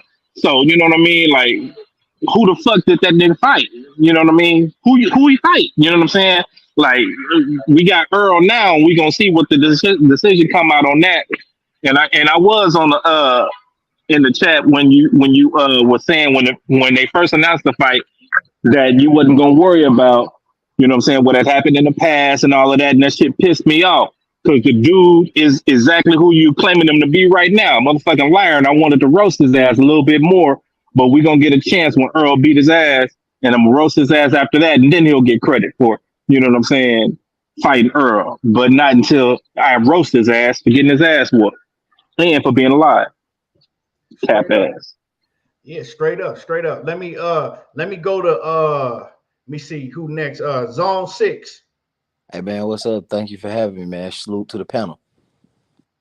For sure. All right. I'm just excited about the fight, man. I ain't really into the rest of the sidebar stuff. You know, we speak and cook on it. I like the interview. I think Gilly, if you're a fan of Errol Spence, I think Gilly did a good job pressing on him. You know what I'm saying? And when he pressed on him and leaned him, he asked him a good question. He called the people up live in HD. And I think whoever feel like he's lying, I think you got enough data there to go ahead and look at it. You know what I'm saying? I think Gilly did a good job. I think that was a good interview. I like Wallow and $1 Million Worth of Game and Gilly the Kid. So I think it was a good one. I'm excited to see if Errol Spence gonna do some press. I think this shit is all good for the fight for promo, man. I want to see both of these guys, you know, reach 1 million pay-per-views. To be honest with you, I wish the best for both of them. I'm not picking Errol Spence. I'm picking Terence Crawford by 10th round stoppage or towel. That's what I got on the shit. But the best thing about the interview, if he telling the truth or if he gonna stick to his guns, I like the fact that he's saying he gonna jump up and fight Mel Charlo, man, for another undisputed shot. If he do that, that'd be historical. That's if he get past Errol Spence, though. So you got to put some respect on it. I just can't wait to July the 29th, man, because the fight made. Everything else in between is just entertainment and promo and opinions and thoughts. But these boys finna throw these hands on the 29th. And I definitely will return if Errol Spence somehow win or whatever the case may be. I'll return back and say, hey, man, salute to Errol Spence. But if he lose, I mean, I'm not going to do all that picking and eating crow shit. That's not my style. But I will say, hey, Crawford won, and we move on to the next. You know what I'm saying? So I can't wait to see the fight. Hopefully it's a classic. I mean, I feel you. Like I said, man, I thought that they, overall, they conducted a cool interview. I thought it was a good interview overall. I mean, when I go back and think about it and look at it, I don't expect them to press him on all the lies that he was telling, because then it's kind of gonna fuck up the interview. They're gonna go back and forth, and then it's gonna turn into a debate. And you don't want it to turn into a debate, So they knew he was lying. The man was lying. It just is what it is. But it matters, right? It matters because if you're a man and you claim to be, an upstanding man like you are, to me, like, bro, I don't want to hear you getting on no motherfucking interview lying all the time. That was not necessary for him to do, but he chose to do it. My man, Smooth Groove, go ahead, man. It's wait, hold on, let me see. It's either between Manager Marty or Smooth Groove. Yo, look out. Yo. Look out. How everybody doing up there, man. Hey, I'm gonna let Marty get his rocks off, man. But the hell is that? What's good, Manager Marty? What's good? It's Carl Brown. What's good? What's good, everybody? Salute to everybody on the panel, everybody in the chat. I don't think it's my turn yet. I think it was another Smooth. It was on Smooth Groove. Oh, it is? Oh, okay, I'm sorry. I thought Marty was gonna go. But yeah. I ain't no analyst. I don't know to do the 1-2-1-2, all that bullshit. Well, let's say this, boxing is like the streets. That's why I love it, man. Those in the streets that are solid, they last long, a good foundation. You know what I'm saying? This ain't about Bud, man. And for you fellas out there, man, that's Bud fans, man, come on. Hey, listen, stop that bullshit, man. Y'all know if you reverse places with Errol and you was Errol and Errol was you, right? You'd be mad to the motherfucker. But since you acting like you a Bud fan, a real Bud fan, you ain't what Kyle was real, man. That's fake. That's fake. You don't want Kyle was real. That's fake, man. Hey, as a real person, as a man, you know what I'm saying? Fuck a boxing fan. As a man, you see something that's fake, you want to call that shit out, man. And when you don't, man, what that make you? I ain't gonna say it. You know what I'm saying? I'm gonna let you know though. So that's what I'm saying though, right? Spence by murder in 10. It ain't gonna be. It ain't gonna be what people think it's gonna be. You're gonna beat the dogs out of here, man, bad. And I got $5 say they will. I got a bet. I'm gonna put my money behind it. I think he's gonna beat him up real bad in 10. It ain't gonna be no competitive fight. He's gonna beat the dogs out of him. His levels, he's way below his level. He's gonna crush that man. Who want to bet? Who's saying? He's gonna beat him up real bad. It ain't gonna be close. He's gonna beat the dogs. I got 500 right now, and I'm through talking. There you go, Keon. Thank you. For sure. And you know what I'm saying, after this, we could talk about breaking down the fights. My man Marty, what's happening with it? Oh man, everything is everything, man. Salute. Speaking of everything, salute to you, Everything Boxing. Thank you for having me on. Salute to everybody on the panel, everybody in the chat. I don't know what the topic is, but when I clicked on YouTube just now, preparing for my live later tonight, I saw that you was on here, so I wanted to come and give you some respect, brother. And it sounds like everybody's talking about Crawford, so why not? Let me jump in. Well, let me update you. Well, okay. What I was cooking about, right, is, and I'm talking about, man, these Crawford dudes up in here fucking mad, delusional, acting like he ain't never lied about nothing, right? So they ain't here telling me that, but what has Bud ever lied about? He ain't never lied about. So I'm breaking it down. First of all, when he got to talking about the Kell Brooks situation, he was lying. He was telling fucking lies, and I broke that down. Then I said, when he got to talking about the size of the street shit, when he said that, oh man, they never said nothing about no size of the street until I came along. That was made up for me. So he was lying about that too. So I just broke all that shit down, played the audio, and then proved why he was lying. So, that's what we was on. Got you. I agree with everything you said because, it seems to me that a lot of Bud Crawford fans have a sense of blind loyalty because, I did an interview with YSM last week, YSM Sports Media, He published it today. He published one of the pieces that we did today, and the Terence Crawford fans, they were killing me in his comment section. I mean, they always kill me in my comment section, but they was They be under my shit too, dog. yeah. They always killing me in my comment section, but they went in on me on his comment section, bro. It was crazy, and it's because I made a statement, and I'm not a medical or mental health professional, but I've been through a lot of different things with certain people in my life that drove me to overcome a lot of adversities, spiritually and mentally, and it also allowed me to be educated on the DSM-5. A lot of people may not have heard what that is. That's a manual that psychologists use to treat and diagnose mental health disorders, and it stands for Diagnostic and Statistical Manual, 5th edition. So when I start breaking down certain things about certain people's long-term behavior patterns, I'm speaking from my knowledge of that. And so on YSM Sports Media interview I did, I said I wasn't a mental health professional, but I said Terence Crawford gives me personality disorder trait vibes. That was my exact term, because he meets, in my opinion, he meets at least 5 out of 10 of the symptoms to diagnose someone with one. I'm not going to say he's a narcissistic personality disorder, because there's 9 other traits. But the point is, Bud Crawford has been lying for since I've been on YouTube, and before that, you know, he definitely manipulates the public. He has a long behavior history of one excessive admiration. If you look at that last interview he did on $1 Million Worth of Game with Gilly and Wallow, which is they from my city, he showed some of those traits in that interview. I mean, think about when Gilly told him why he thought Spence fought better competition. He told him. And then he told him why. And then right after that, Crawford knew what he was saying, and he asked him again, why do you think that? That was just a trap for him to answer again, so that he can interrupt him and then start demeaning people and looking down on people, basically like he did the whole interview.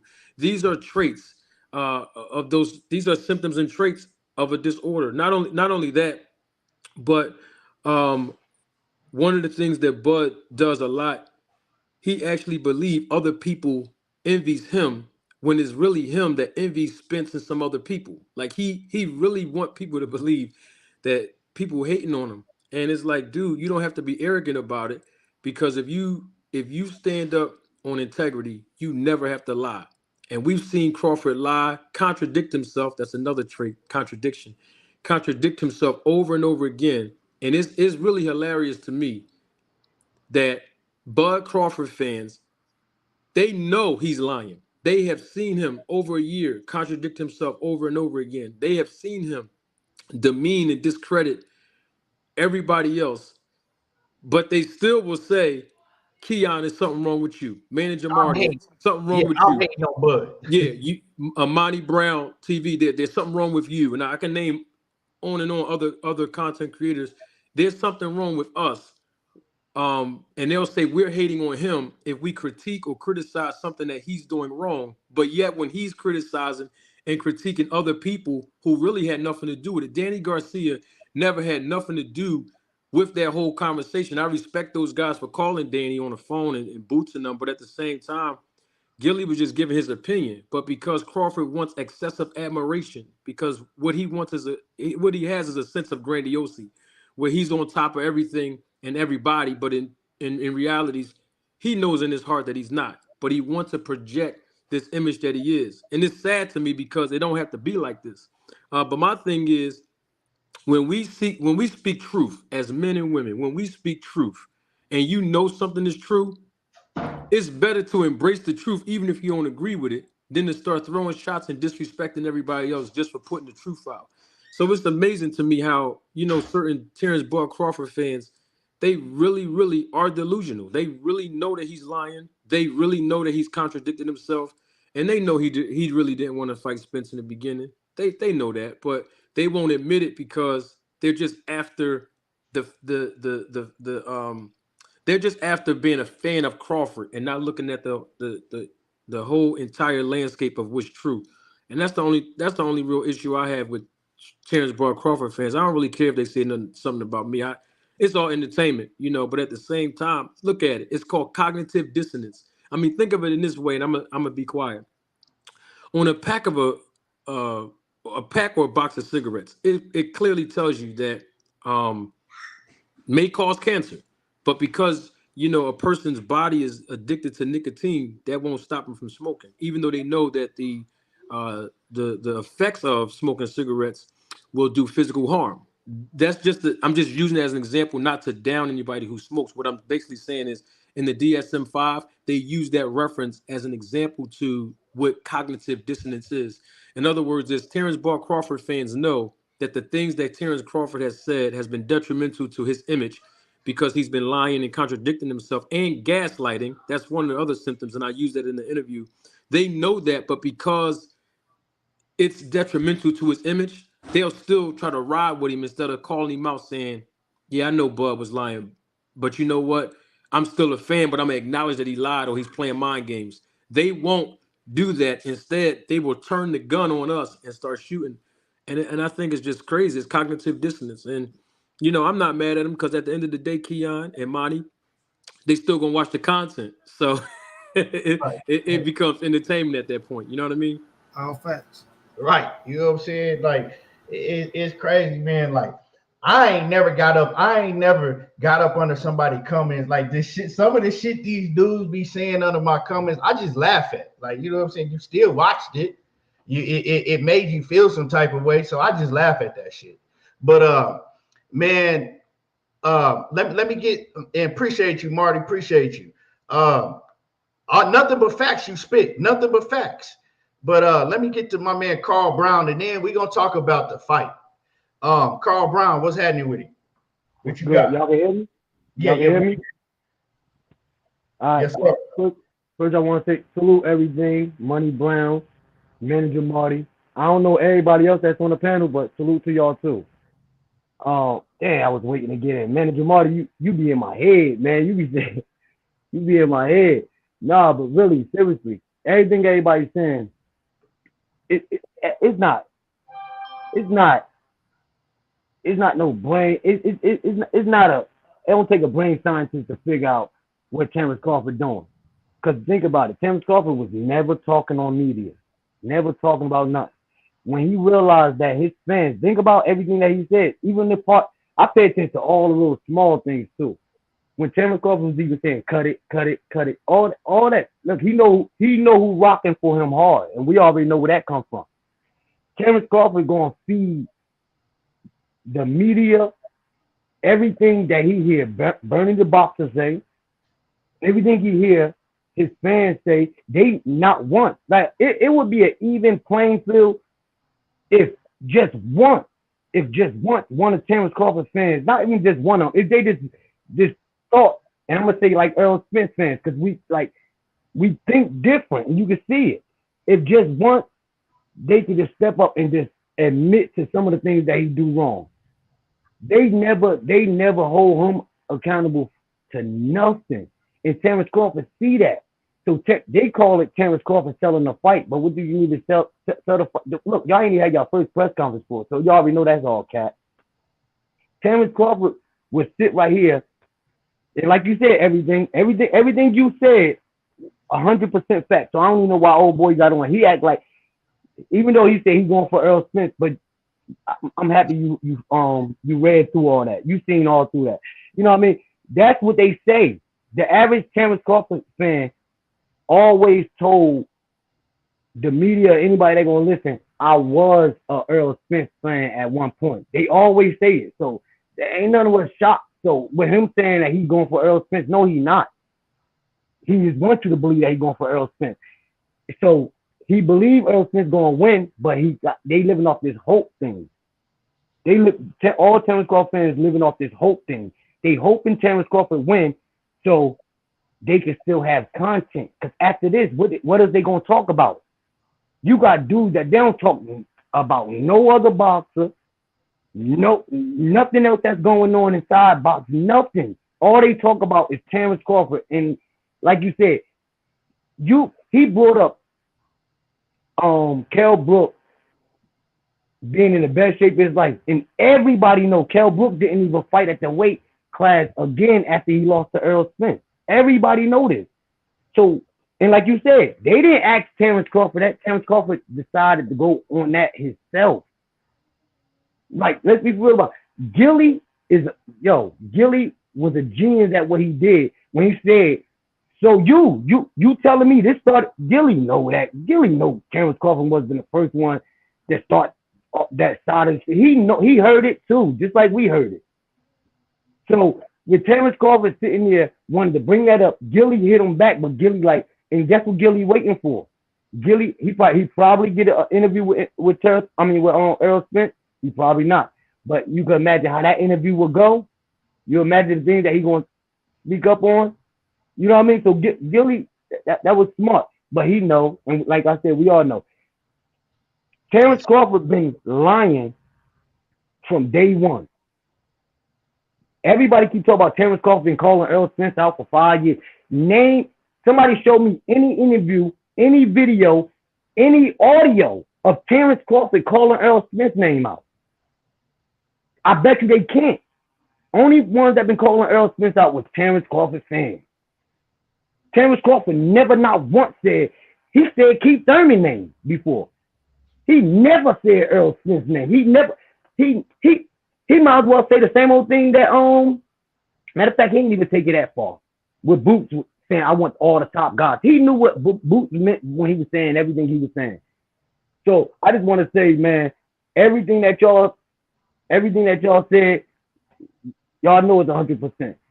We ain't even got to get worked up no more. Because at the end of the day, this long and not one of Terence Crawford fans held him accountable to anything that he said or he done, it's late.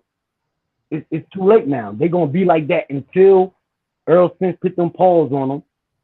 And then when Errol Spence stop them or beat them, either way you put it, ain't going to be no rematch. Y'all name a dude that left out the ring, especially with this type. Oh, man. For sure. Let's get ready to move on because we got to talk about the fight too. So But yeah, man, no doubt. I said they're not gonna hold them accountable. They never will.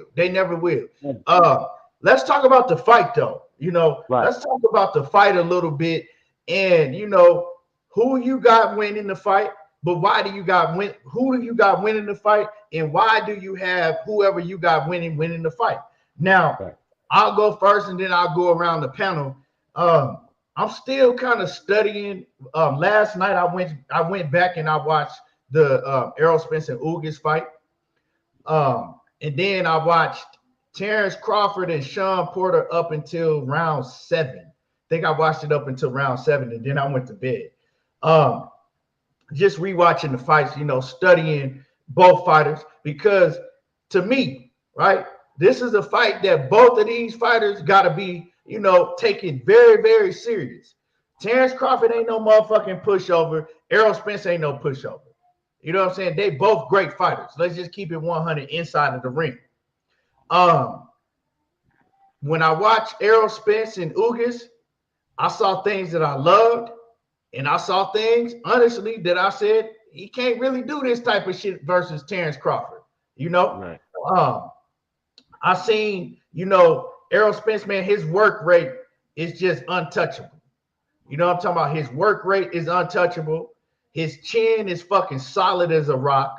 A lot of people say, oh, man, he got hurt. Ugas got hurt. Ugas hurt him in that fight.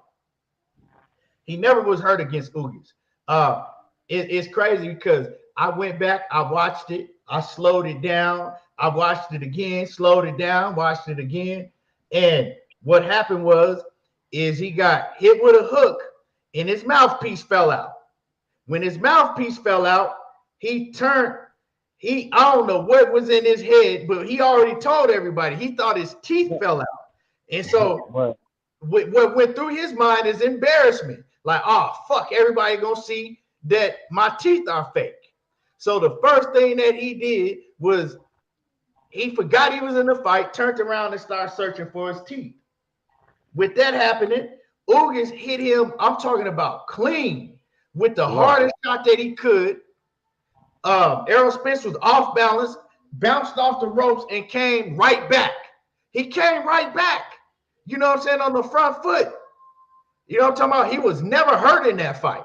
He was never phased like he was about to get knocked out or nothing. He was coming forward.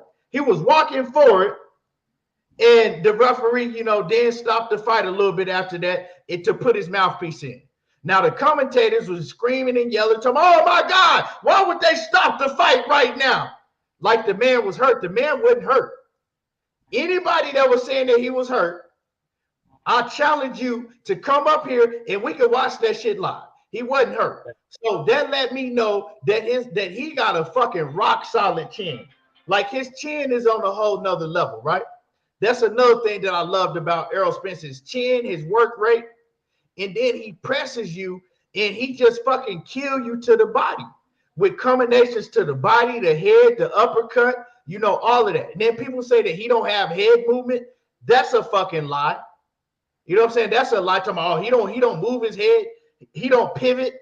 That's all lie. He do all of that. And his fundamentals are fucking great. He got great fundamentals. He got real good defense. He always keep his hands up. And so I like all of that, right? What I didn't like is sometimes in that Ugas fight, he got careless. You know what I'm saying? He missed big, wide looping shots going to the body. And Terence Crawford is a fighter. He's waiting to time you. That's what he's waiting to do. He's waiting to time you with a big shot. And in some instances, right, I'm looking at the Ugas fight, and I'm saying, man, if Terence Crawford is in the ring with him at this point, why he missing these wide shots like that, Crawford might catch him, you know what I'm saying, to that fucking temple. Crawford might catch his ass in these instances. So I was saying that Errol Spence got to be fucking sharp. He got to be sharp. He got to be sharp, even sharper than he was in the Ugas fight. Now, when I'm looking at when I went back and I'm looking at Bud Crawford, I'm looking when Sean Porter in that fight. First of all, he wasn't as aggressive in that fight that he usually is. Sean Porter usually has a gas tank that never stops. He wasn't that aggressive in the fight with Terence Crawford. But when he was aggressive, he was giving Terence Crawford a lot of problems. When he was pressing the action, he was aggressive, throwing them shots from different angles, being wild like Sean Porter does.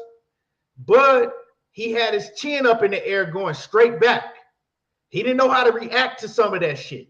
You know what I'm saying? And then he would want to grab and hold. And when he would grab and hold Sean Porter, he was stronger than Sean Porter.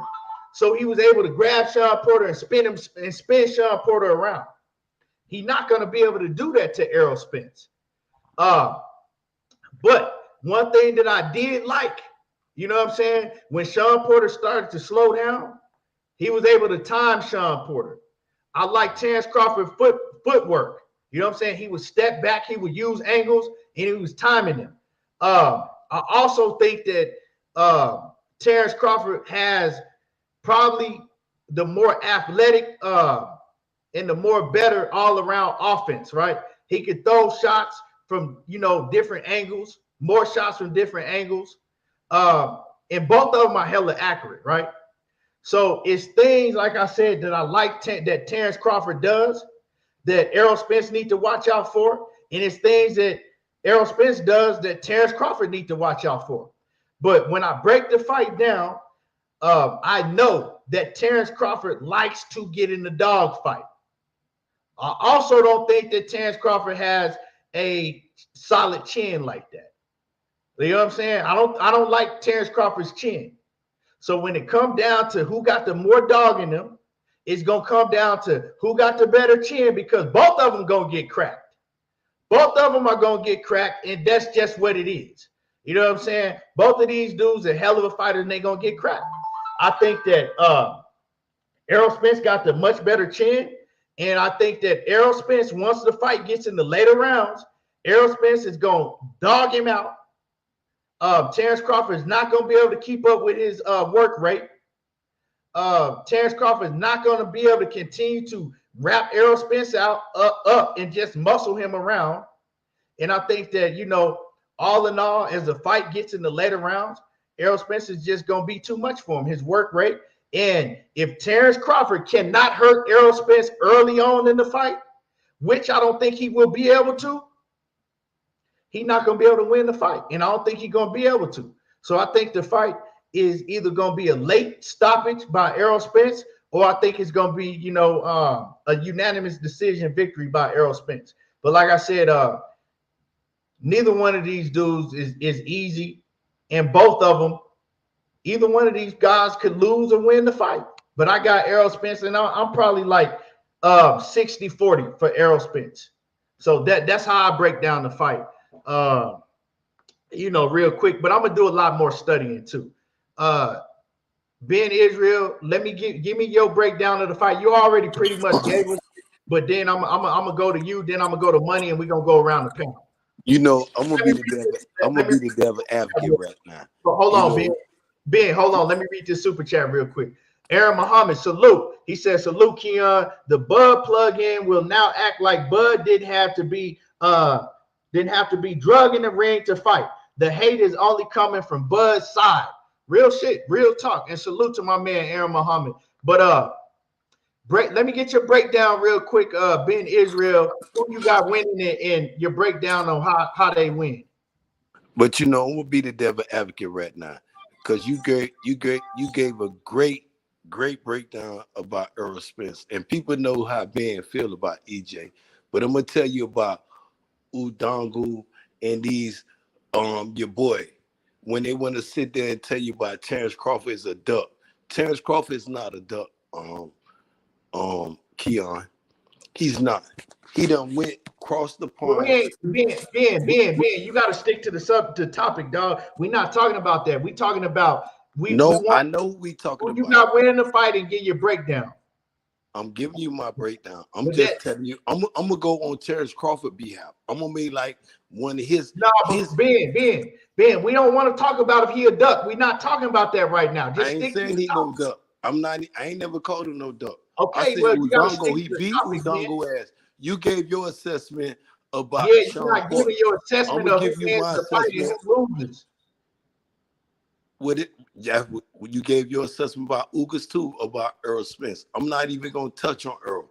I'm gonna touch on Terence Crawford. No, listen what he's saying. He's saying just tell who you think gonna win and how. That's all. That's what the topic is right now. The world know who being Israel favoring, but I'm gonna tell you why some people think y'all being biased right now. Y'all ain't even giving Terence Crawford no leeway, no just due. I'm gonna tell you why Terence Crawford stand a chance on winning the fight.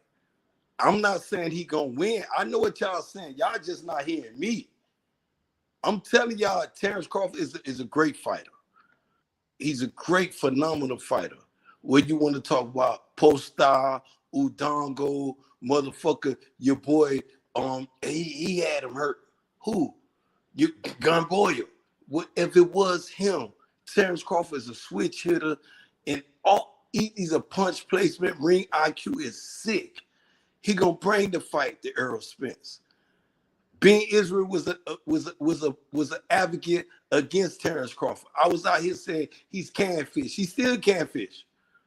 I'm just saying he gonna bring a fight to the fight. Do I got more money bet on him? Of course not.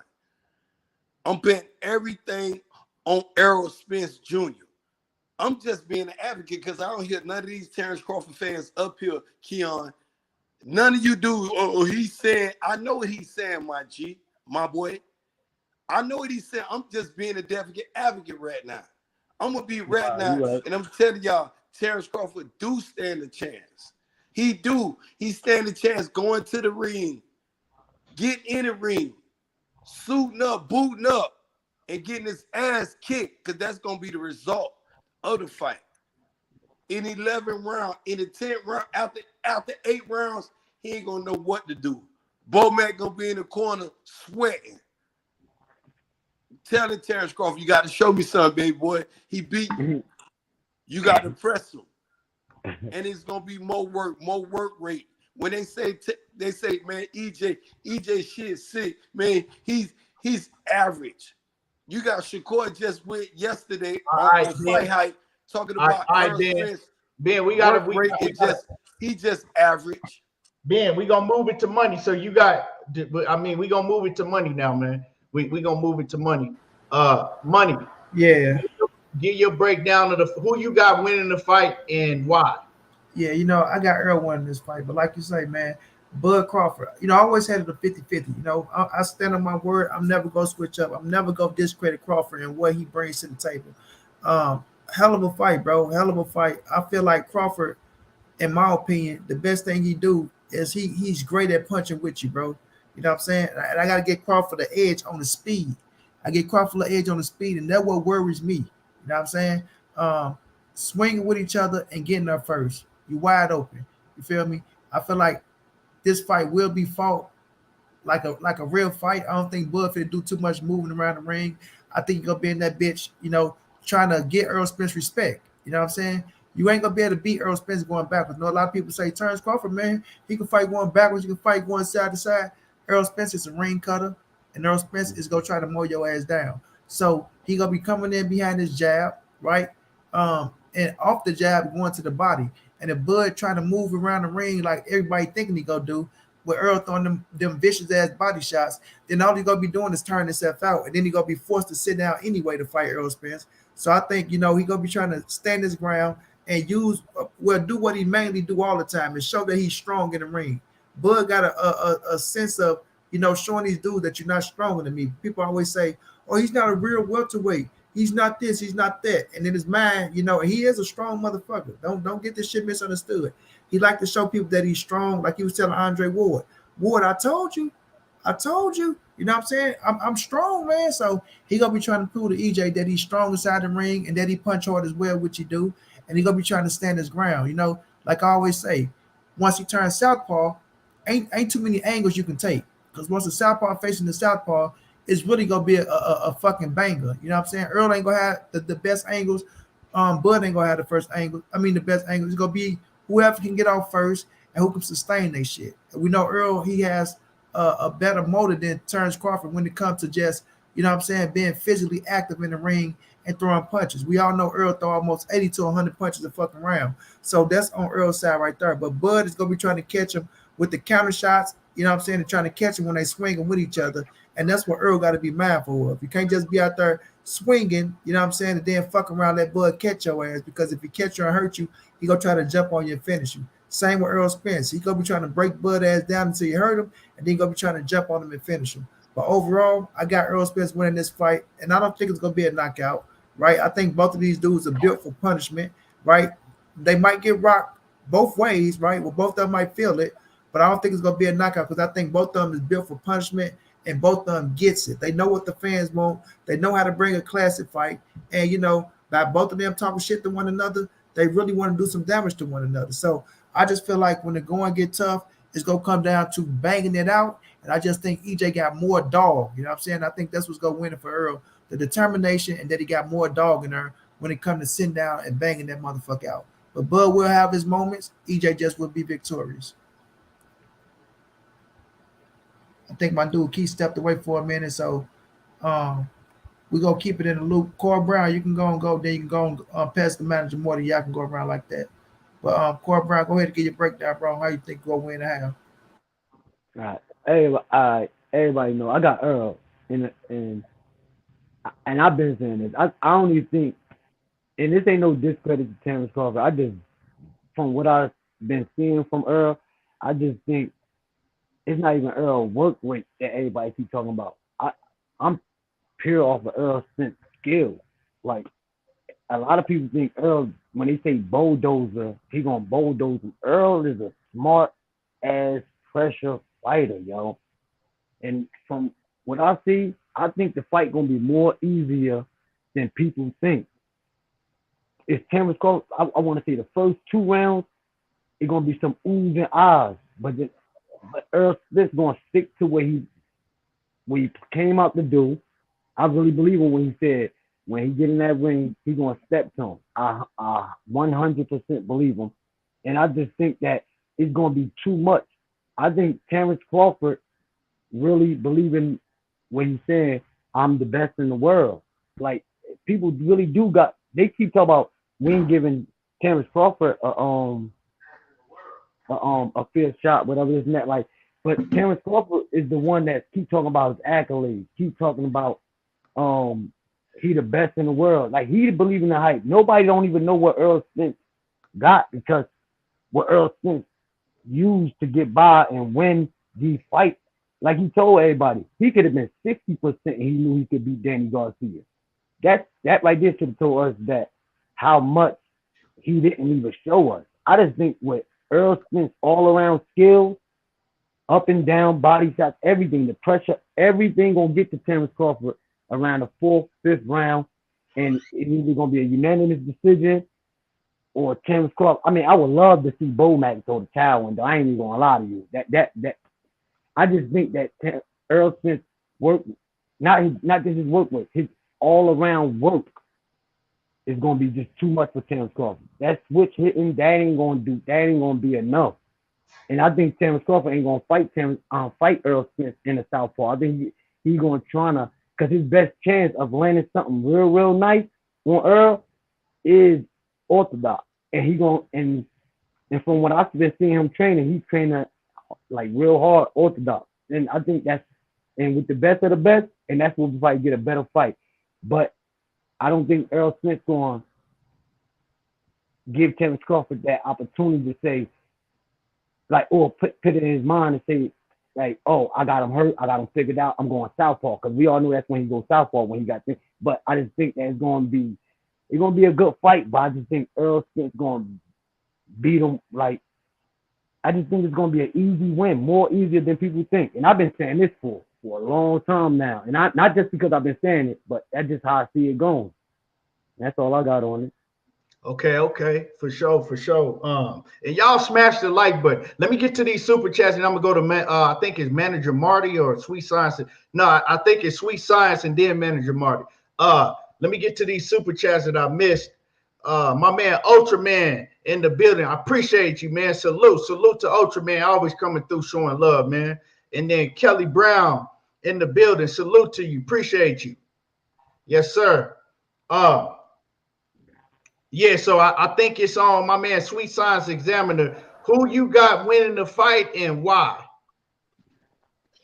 Yeah, I got Spence overall, but there are some points of interest that I got from Terence Crawford, namely his arm reach. He has a bit more arm reach than Earl. I like his punch placement. He can really place his shots pretty good. He's gonna want to wrestle. He's always talking about his strength and how he can squat, and he's gonna want to grapple and hold Earl. But I think that's gonna add to the detriment of him losing because it's gonna help tire him out. I got Earl placing the jab really good, and from what I've seen, Terrence is susceptible to that.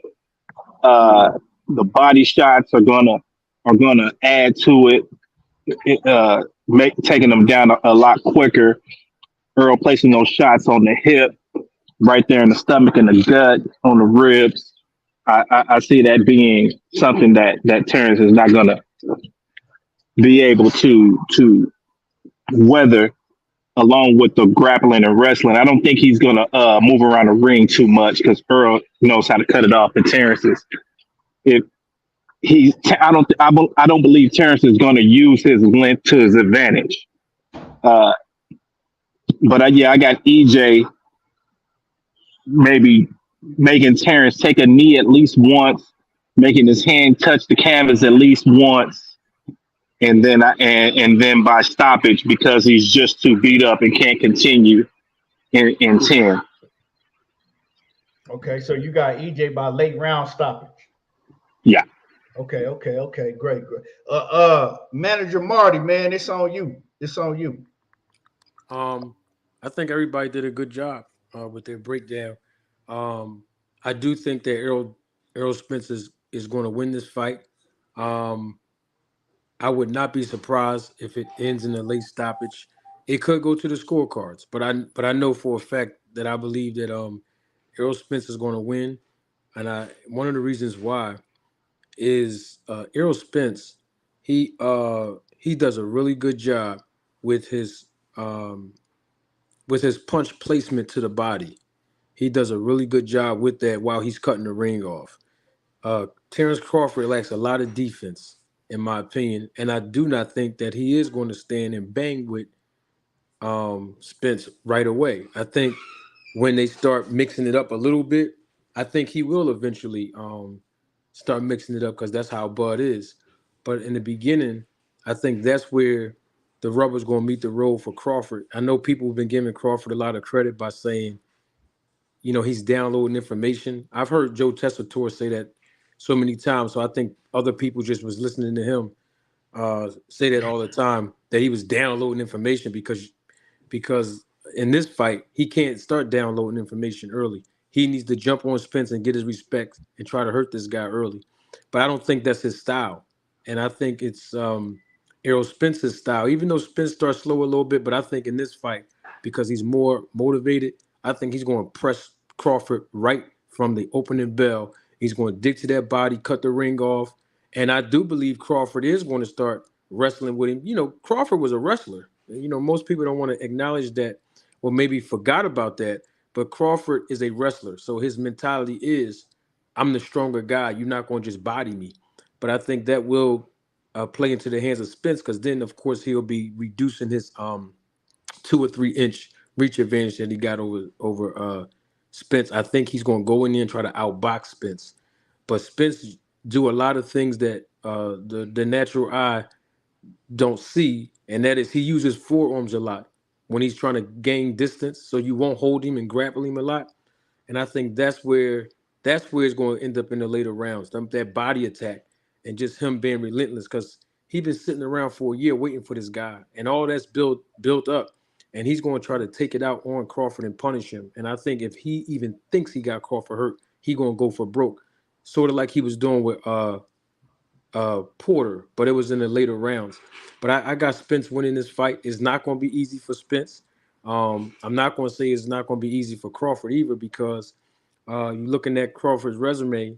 Even though he has knocked out his last 10 opponents, he hasn't really gotten in there with somebody opposition-wise. He's gotten in there with a lot of lesser competition. So we really don't know exactly how Crawford's going to respond to certain punches that land. I know one punch that is going to land if Spence throws it, which he don't throw it a lot in none of his fights, and that's the overhand right. Keon, I heard you mention earlier that you seen Crawford get tagged a lot, but it was from the overhand right. Mean Machine, Sean Porter, even David Ebenezer was landing that overhand right periodically, to my liking. I wouldn't have liked to see Crawford get hit like that, but he's a sucker for those overhand rights. So I would recommend that he don't try to do that switch hitting stuff, that actually he comes out from the southpaw stance, his natural stance. If he goes unorthodox, it's going to cause him a lot of problems when he's trying to move to his right, which will play into the straight left hand from his southpaw like Spence. So he needs to come out southpaw to southpaw from the opening bell and try to jump on Spence to get his respect. And if he do not do that, unfortunately, in the later rounds, he might go down. That's my take. For sure. Great breakdown. And everybody in the building, make sure that y'all hit the like button. You know what I'm saying? For the ones that ain't in here just sniffing around the hate, make sure that y'all smash on the like button. And my man Big Dose in the super chat. Salute to Big Dose, my man. He says, one time for all the hard work and for always keeping it 100. You already know, man. Zone 6, man. Who you got winning the fight, and give your breakdown and assessment. Okay, all right. So when I look at it, I say, okay, who got the best foot speed? That's going to be Terence Crawford for me. Who got the best lateral movement? That's going to be Terence Crawford for me. When I look at who got the best body attack, I'm going to go with Errol Spence. When I look at who got the hand speed, that's going to be Terence Crawford. When I look at who got the punch and power, that's going to be Terence Crawford. But when I look at who got the best chin, it's going to be Errol Spence. And I just think that Crawford outweighs him in the physical attributes and the practicality of it. Because it's one thing to say what you think a person could do in theory, but I actually have to see them do it consistently in the ring. So when we start talking about an overhand right, That's not going to be really entirely accurate because he's a southpaw. This is Errol Spence. I mean, you don't see southpaws really throwing overhand rights.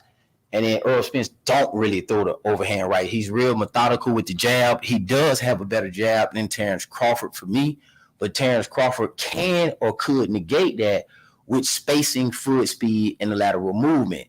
I think that Terence Crawford has a better selection of combination punching, but I also think Errol Spence cut off the ring way better than Terence Crawford. And when I describe both of their styles, I look at Terence Crawford because there's only 4 styles. There's an outboxer like a Muhammad Ali.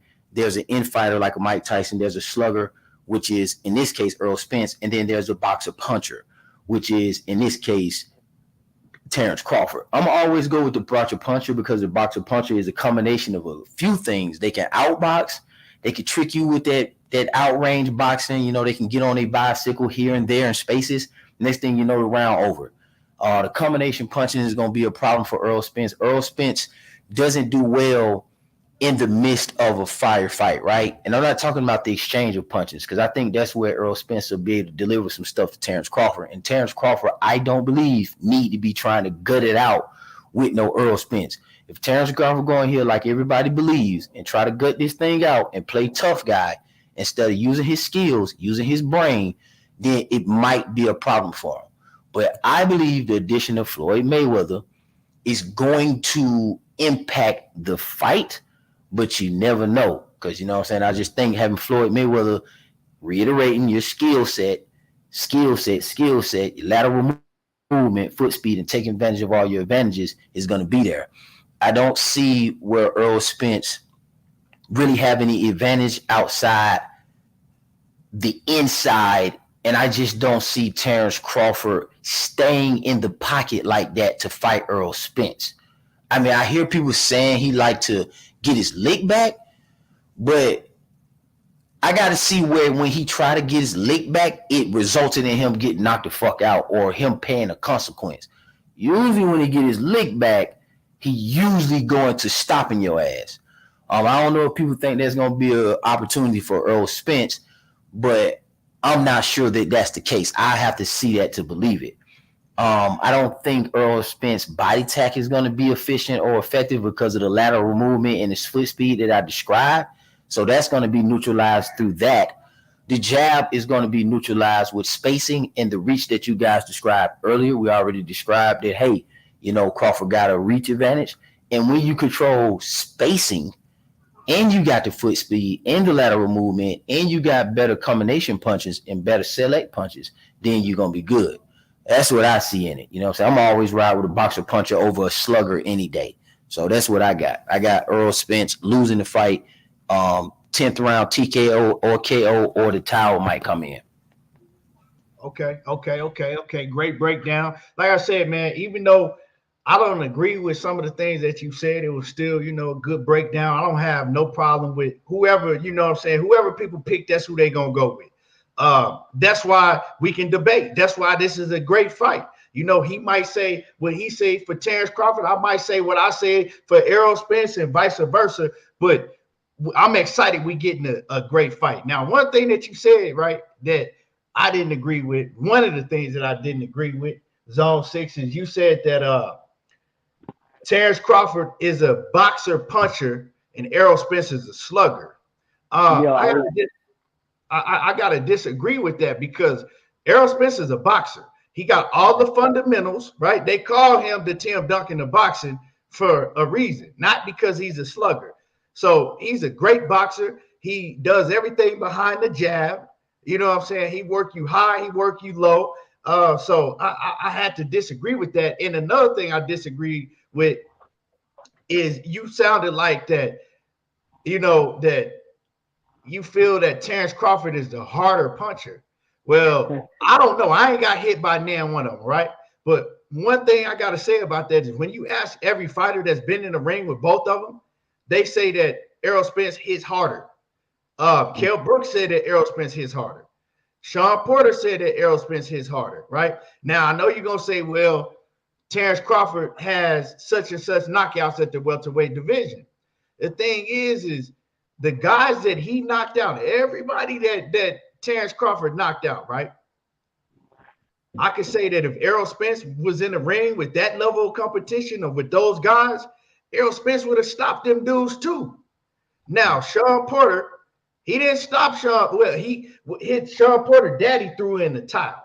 Now, the first knockdown with Sean Porter was he kind of caught Sean Porter off balance and hit him in the chest. It was a shot in the chest, right in the sternum, right? The second knockdown, he caught him with a clean shot and he hurt him. But the man wasn't hurt to where he couldn't continue. His dad threw in the towel. We know the ins and the outs behind why he said he threw in the towel. So I'm not going to get into that, right? But my whole thing is that the competition matters. You fighting guys like David, I've been sneezing. You fighting guys like Green Machine. You know, we seen what Virgil Ortiz did to Green Machine. You fight guys like Benavidez that had one leg. You fighting guys like, and I'm not trying to knock him, I'm just stating the facts. You fighting guys like goddamn Jeff Horn and all of those Amir Khan, Glass Jaw Amir Khan, all of those fighters that Terence Crawford has stopped. EJ gonna go in the ring and fucking bulldoze through them dudes. That's my opinion. So, you know, like I said, I don't have a problem with your opinion. I just was stating why I disagree with some of the things that you said. And my baby in the chat, she says Errol Spence breaks ribs and eye sockets. That's a fact. That is a fact. And one other thing I want to touch on, right, is I've seen somebody got their mic on loud. Another thing, me. My bad. Is I've seen Terence Crawford several times have a problem with a fighter that has a good jab. We seen it in the Kell Brook fight. Kell Brook rolled his eye up in like 2 or 3 rounds. You know what I'm saying? So I think there's going to be a huge problem dealing with Errol Spence's jab. And he's consistent with the jab. And Errol Spence has very, very great punch placement. But like I said, you said some things that I do agree with, you know, as far as he got the quicker feet. And he uses more angles and things like that. So I did agree with some of those things, but I ain't never seen Errol Spence not be successful to nobody's body. Somebody got to cut their mic off. Somebody got a lot of noise in the background. Yeah. I ain't never seen Errol Spence not be successful to nobody's body. He ain't never went in the ring and not had success to the body. And I think you said that also. I never seen nobody do that. But, you know, that was just, like I said, I wasn't trying to knock what you were saying. I'm just saying that was some of the things I disagreed with. Okay, let me touch on that.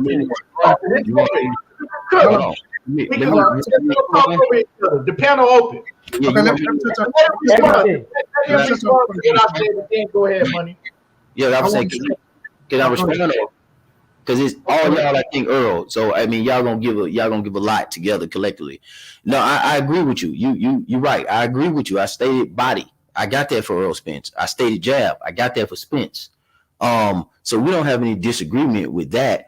I'm just saying that when you start looking at what the 4 styles are, technically, you got to define them as slugger, infighter, outfighter, and boxer puncher. That's not really a negotiation. Now you could add anything you want into there, like, hey, how does he punch? What's his punch selection like? Is he a counter puncher?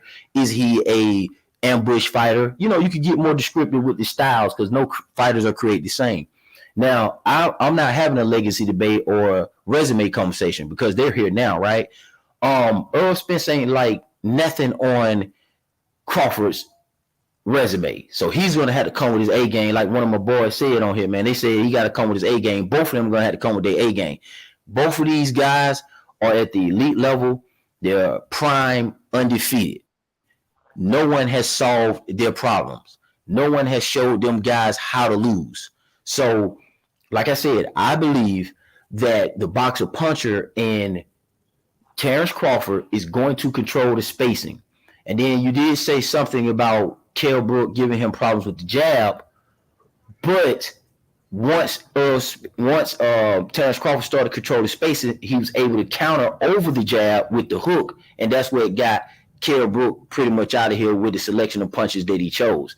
So that spacing gave Kell Brook some problems because you seen Kell Brook was swinging and missing, and Terence Crawford was capitalizing off of it. The same thing when he knocked down Sean Porter. Sean Porter was in the midst of jumping all on the dude and trying to swing, and then not Errol Spence, but Terence Crawford stepped back and pretty much made him lean back. So I'm with you on it, but that's just to kind of talk about some of the points that you said. I agree with you probably like 90%, but that's just to address some of the points that you made about the points that I made.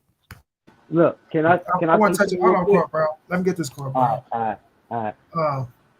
And I do agree with Zone, right? Because Zone, when he said things about, being a boxing puncher, I think Errol Spence is a boxing puncher also. I just think he chose to get in there and march you down, right? But when I'm looking at the footwork, right, I can't say that Bud got the better footwork, because when we're looking at the style of fight, like you say, Zone, Errol Spence is a range and distance man.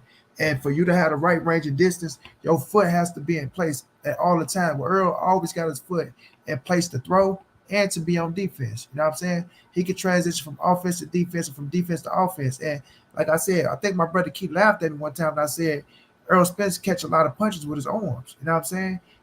Motherfuckers be throwing, and he be keeping his high guard up to where he block a lot of them punches with his arms. And it was a video that my guy did that showed that beautifully, and I'm sending it to Keith. But when it comes down to the footwork, I just think Earl always got the right range and distance, right? Which Derrick James, that's one of his main things that he teaches over in that gym. The right range and distance where you'll be able to be able to bend your knees to get the right leverage on your shots. You know what I'm saying? And Errol Spence is a master at having the right range and distance where he can get the right leverage on his jabs, his hooks, his body shots, and even if he's taking your ass to the ropes. You know what I mean? So when I see that part, when Zone talk about the footwork, I think it's even. You know what I'm saying? Because Bud is good with getting in and getting out on your ass with certain fighters. And then when you feel like you're a fighter that he know he can fuck up, he's gonna walk your ass down. He's not gonna sit around and play. Even with the it was that 140, but he was a taller, longer fighter and post style, right?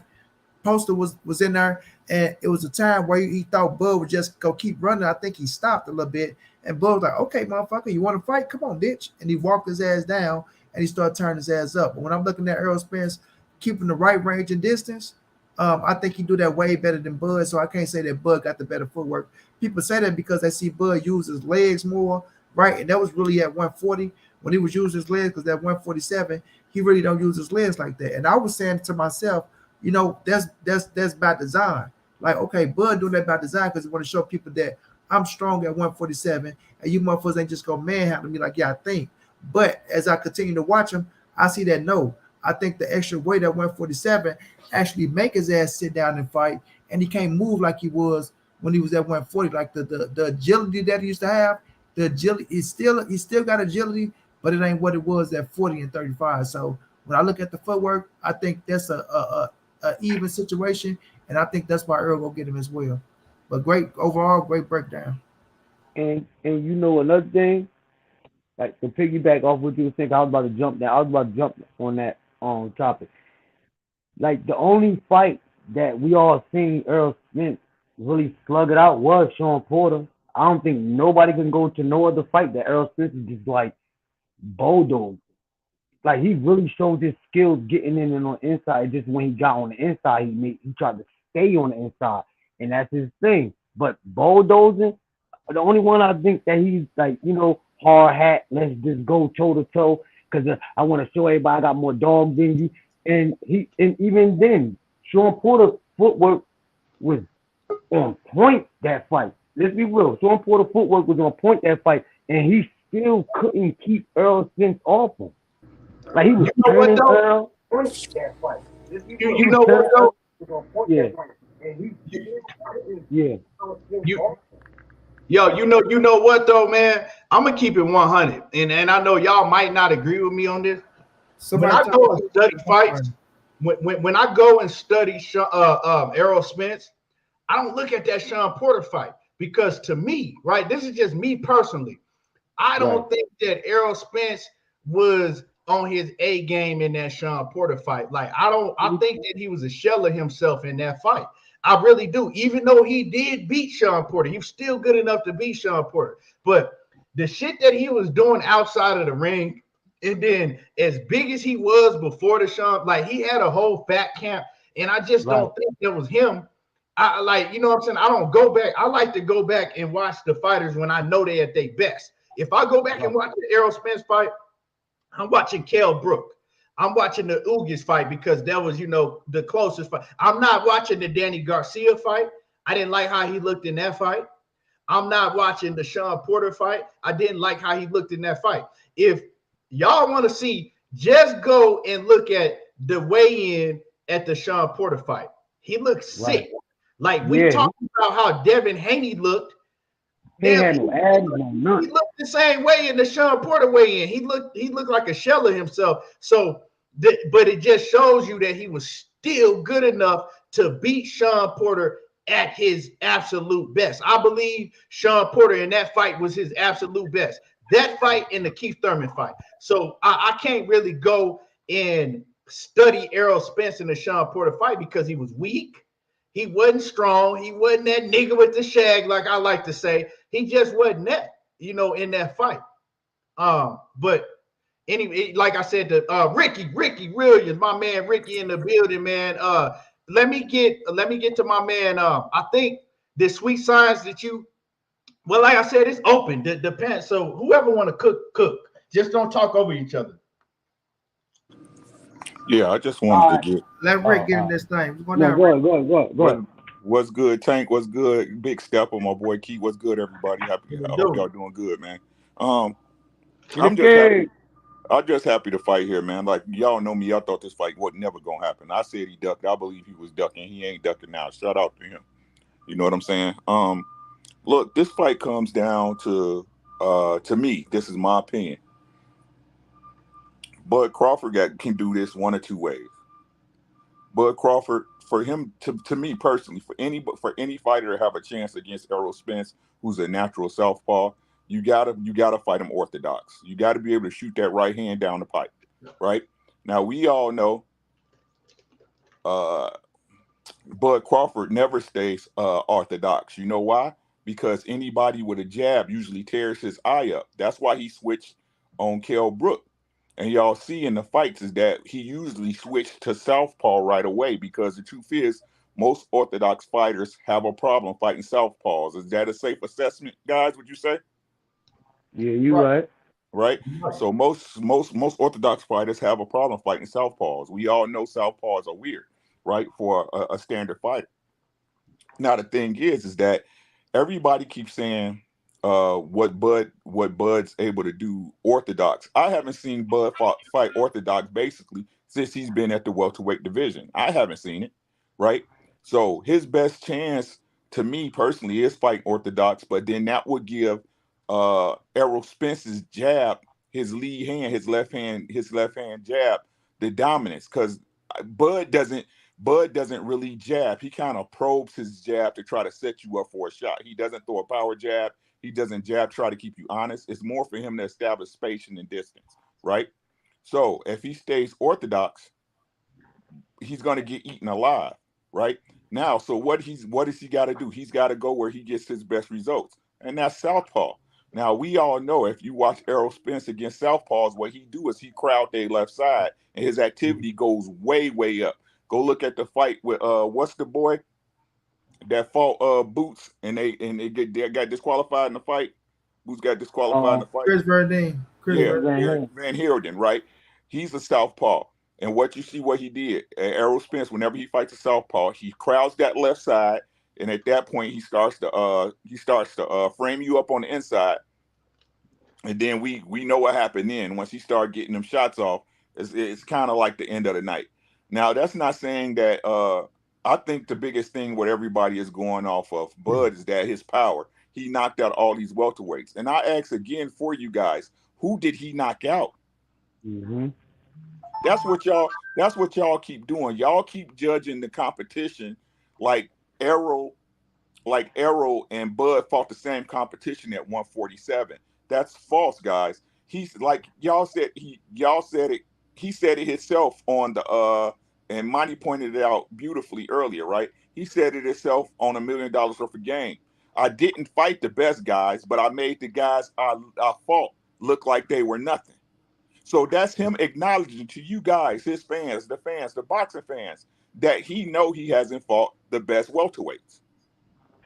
He knows that. And if you guys want to use the triangle theory, which we try not to do, but let's do it because that's what y'all want to do. Never ever in my life have I heard a fighter getting better as they got older. Fact. Never. Look how I did Sean Porter. Yes, and I used this example before, Key, and I'll use it again. Is it easier for you to holler at a female if you know if your boy hollered at her first? Right? Because your boy gonna give you the game. It's no different. So why do y'all think that Bud, who's a good little fighter? I keep telling y'all he's a decent fighter. He's a decent fighter, right? What make y'all think George Foreman did not get better? He's getting older. No, that did Bernard Hopkins, but Bernard Hopkins got knocked out the ring. But Bernard Hopkins got in there with the ghost and got his ass tore out. Right? Come on, man. So this is what I'm saying. And if they are, if you want to use that, John Kramer, that's an anomaly, correct? How many more? Right. Name some more, John Kramer. Right? So again, y'all keep playing like y'all don't know when the best fight the best. Yeah, you're right, Renzo. I messed that up. When the best fight the best, bro, the best competition makes you a better fighter. And for y'all to sit up here and keep trying to compare the guys that he fought, right? That Bud Crawford fought, right? Better than the competition at welterweight, especially in the latter parts of their career, right? Against Bud Crawford, y'all not being honest. Y'all not being honest. Y'all liars just like Bud. Y'all liars just like Bud. And to kind of put a cap on it on your question earlier, Key, if I may, right? You said does Bud lie? And y'all say the fight is here, right? So now what? Let me tell y'all how lies mess everything up. I was determined to go to this fight. Everybody know who was on my channel back. I know John Kramer, we good, bro, right? I was determined to go this fight. Monty know it, Key know it, Tank know it. But I done already blew a bag on Hawaii, so now they lost some money. Mm-hmm. Y'all see what I'm saying? Y'all sit up there and y'all as fans, and I said this before, Monty know what I'm about to say. Y'all as fans allow fighters to cheat us out of the best fights, and y'all still ride they dick. No matter what y'all say, Bud Crawford cheated us out this fight last year. And everybody had money on it. Of course you don't best videos because you a dick rider. Keep sucking dick. I'm a boxing fan. And Keon. I'm a boxing fan. So now I can't go see the fight I want to see live because Bud took the fight from under my hands when I had dough. I ain't rich. Right. No, that's real. A lot of people was waiting to go to that fight, and a lot of people, like you said, probably didn't spend their money on some other shit. It's not cheap to go to these fights. Trust me, I know. I done been to 4 fights and I can count big fights, and it ain't cheap. So go ahead, bro. Go ahead. Okay, so I would just respond to Mr. Ricky Williams. Well, it depends on when you say fighters they get older, you got to think about the demographics. Our fighters do well as they get older. They did name Bernard Hopkins and he broke a record. So that's history. George Foreman did have a 10-year layoff from 77 to 87, and he came back and broke a record. He broke a record that was held by Jersey Joe Wildcat, which is a heavyweight champion of the world, who got better as he got older. So there's numerous examples of people in our community that get better as they get older. Even if you slide down to Roberto Duran, he knocked out Iran Barkley later on in his career. So we got historical examples that you guys can look up to kind of do your research on your own. There's multiple examples of that. We got plenty of history on that. But to respond to Monty Brown, I agree with you, Monty Brown. But Terence Crawford foot speed and lateral movement is better. Now, I'm not saying that Errol Spence don't cut off the ring better. I did say that. But that's one element to foot speed. And to say that Errol Spence controls spacing when he does most of his best work when he closed the distance, it's kind of like that's confusing to me, because what we're saying is if Terence Crawford was to have a lapse in judgment and try to get his lick back and go on the inside, he's going to get ate off the bone. That's what we're saying. But then at the same token, we're kind of saying that Errol Spence do control spacing. And then I heard something about bulldozing. It's not bulldozing. It's just fighting on the front foot. That's just the proper term, fighting on the front foot. And I know what you mean by bulldozing. And those are pretty much his best resulted fight, meaning that physicality. When he fought Kell Brook, that was a masterpiece. He broke his body down, ate him off the bone, and that was a pocket fight. I seen somebody say something about eye sockets in here. He broke Uga's eye socket, fighting him in the pocket, closing that distance, not from spacing. When he fought Mikey Garcia and Mikey Garcia was doing the spacing, it was not the best outcome for Errol Spence. Not say he didn't show us some new wrinkles, but it wasn't the best outcome that we expected Mikey Garcia to be stopped. Let's keep it a buck. And they mentioned that in the corner. They mentioned that in the corner to go for the stoppage, and we heard that. Also, Danny Garcia is known for controlling space and not engaging in nobody. He just tried to survive, and that wasn't one of Errol Spence's best performances. Errol Spence, Larte, Kell Brook, Sean Porter, when he gets in Ugas, when he's on that pocket and he's in that inside, he's going to pretty much destroy you. So foot speed and lateral spacing goes to Crawford. Cutting off the ring and fighting on the inside goes to Errol Spence Jr. Look, I hear you saying. Remember this. My Let me bad. respond to that, Card Brown. Then you can get it right back. When I say that, because Right. Go ahead. we only look at Earl, and people only look at him. And yes, he is the better inside fighter, but people act like Earl don't got middle range and outside range. Earl can fight from middle and outside. He just haven't done it because, like you say, I'm gonna go out here and these are his words. You know what I'm saying? I want to fight. So I mean, I'm coming to bulldoze your ass. But when you want to, and I've seen it plenty of times, right? Ronald Cruz, the one cat, the Ronald Cruz, like even the Ronald Cruz fight, where I tell people go watch that fight, and you'll get some of everything from Errol Spence, and you'll see his boxing ability in that fight where he was breaking his ass down, whooping his ass. But when I say those things with the footwork, because I know that Errol Spence can box as well, and people think like, oh, if they go out there and have a boxing match, you heard from all the analysis and shit like that, oh, well, Terence Crawford is the better boxer and he will outbox. I don't think that, right? But it's shown that because that's what Terence Crawford been shown over his career, that he can box. And you see Earl go get his opponent. But I also know Errol Spence to box his ass off as well. And just me, I don't get Terence Crawford a boxing is. So that's why I say that about that situation, because I know Errol Spence is a hell of a boxer when it comes to throwing that jab and playing the middle range and the outside game. Is it just me? Or I would have to say that Terence Crawford fights on the inside as well when he's dominating people. So I mean, if it's an inside fight, they're both going to be in there. I don't see Terence Crawford like being on the back foot trying to stave off Earl moving forward and having success.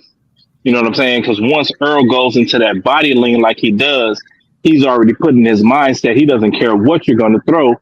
He's going to out throw you and force you to fold up.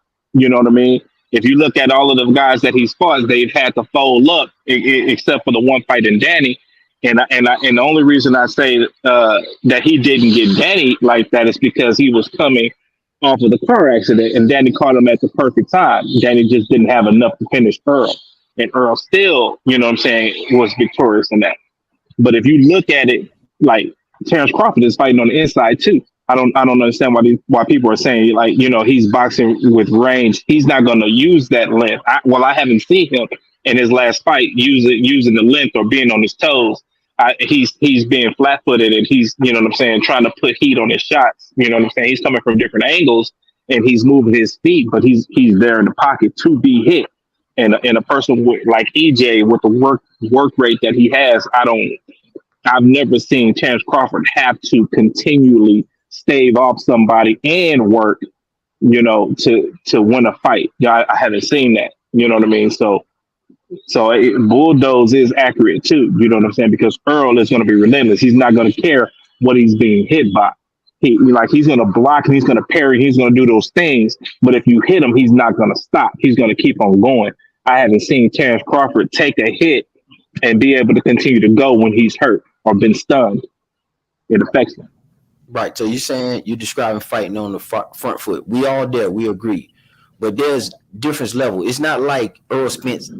It's not like I'm saying Errol Spence can't box at all. Don't get that twisted. I'm not one of these guys like that. I'm not saying that Bud can't fight on the inside because we said earlier that he was a wrestler. So Bud is strong on the inside, but I'm saying that I'm giving that to Errol Spence. When it comes to fighting on the outside, I'm giving that to Bud. But I think we're conflating something right here. When we say now Bud is fighting on the outside and controlling spaces, we're not talking about Muhammad Ali style or Floyd Mayweather style, because there's a range in between that. Why you see Bud getting a lot of knockdowns lately is because he's mastered the difference between spacing, going all the way on the inside, and staying all the way on the outside. He's found that perfect balance because he's matured as a fighter. So now why you see the knockouts is because when you want to get knockouts, you got to sit down on your punches. We all can agree on that. And that's really why you've been getting the knockouts. It ain't really got nothing to do with the level of competition, although that plays a factor in it. Let's not get it twisted.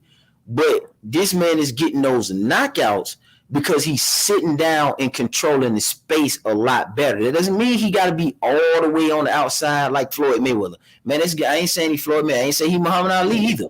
You know what I'm saying? I'm not saying that.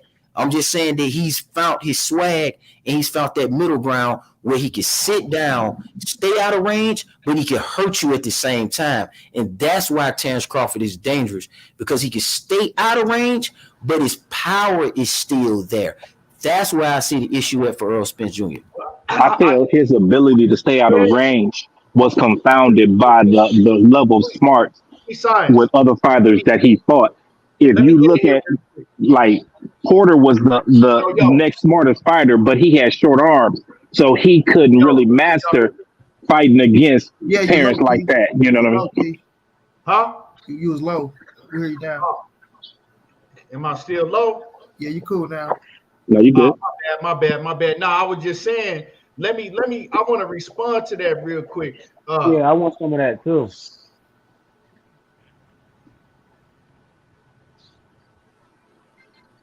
Yeah, but I feel like if Sean Porter would have had longer arms, he would have been able to, you know what I'm saying? 'Cause he's smart enough to switch and move with Terence. Earl is smart enough to move with Terence in a way where he won't be confused and not know what Terence is doing, to where Terence can gain that advantage, like you're saying, with distance, because Earl is smart enough to judge distance as well. All I'm saying is Errol Spence has the reach and the smarts to match Terence.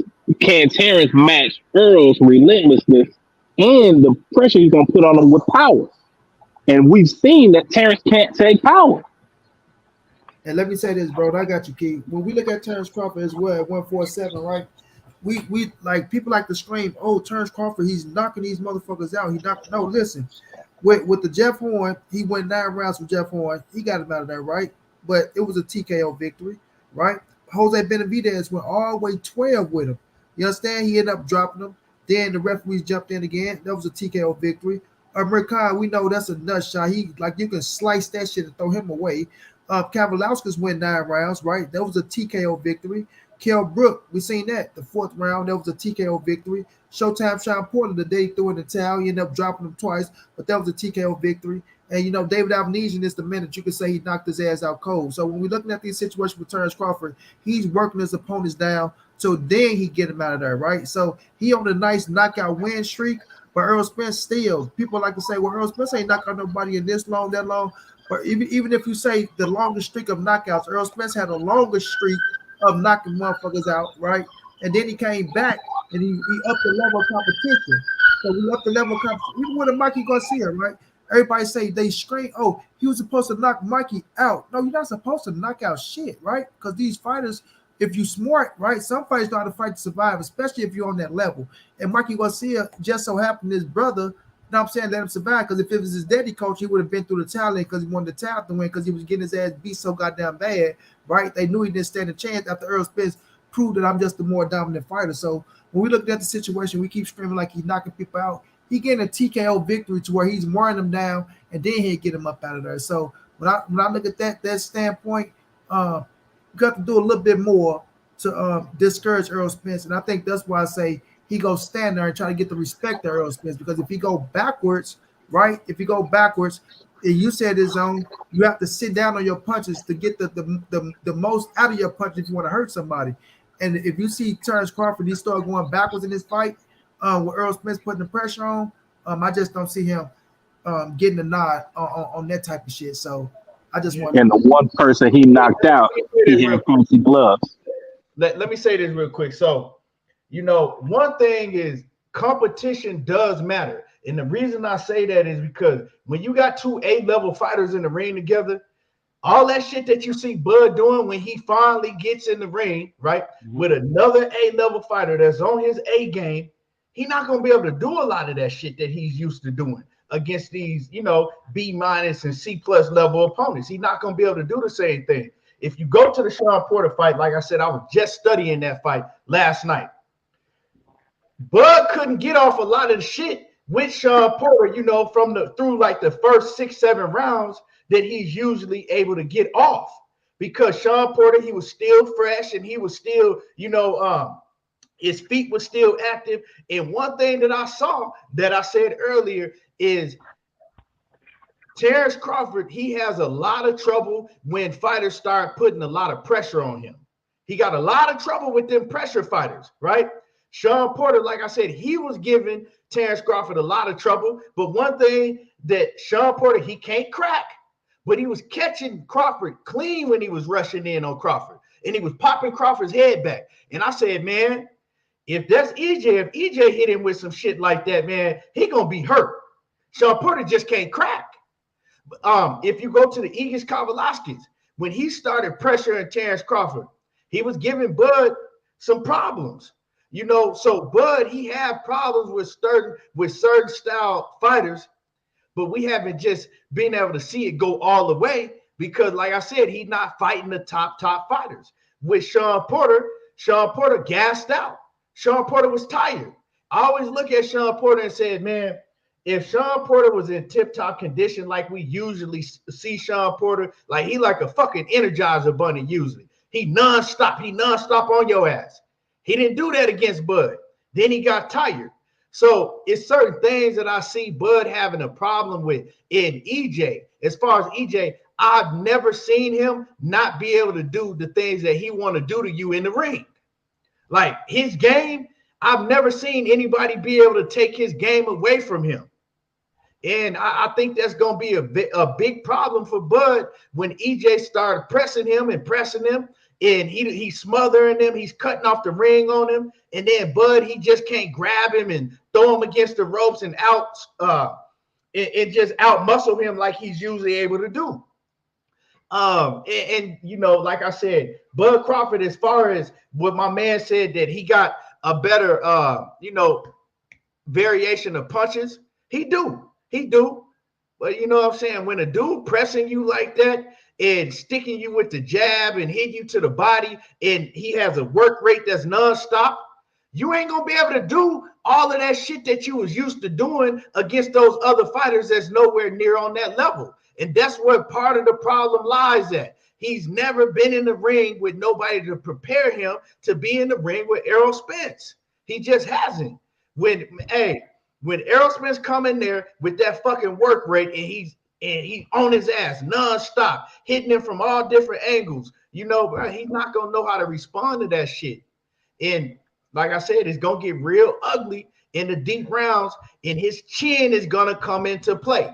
If you let Sean Porter pop your head back like that, when Errol Spence start hitting you and connecting on you clean, and we know it's going to happen because Terence Crawford don't have very good defense.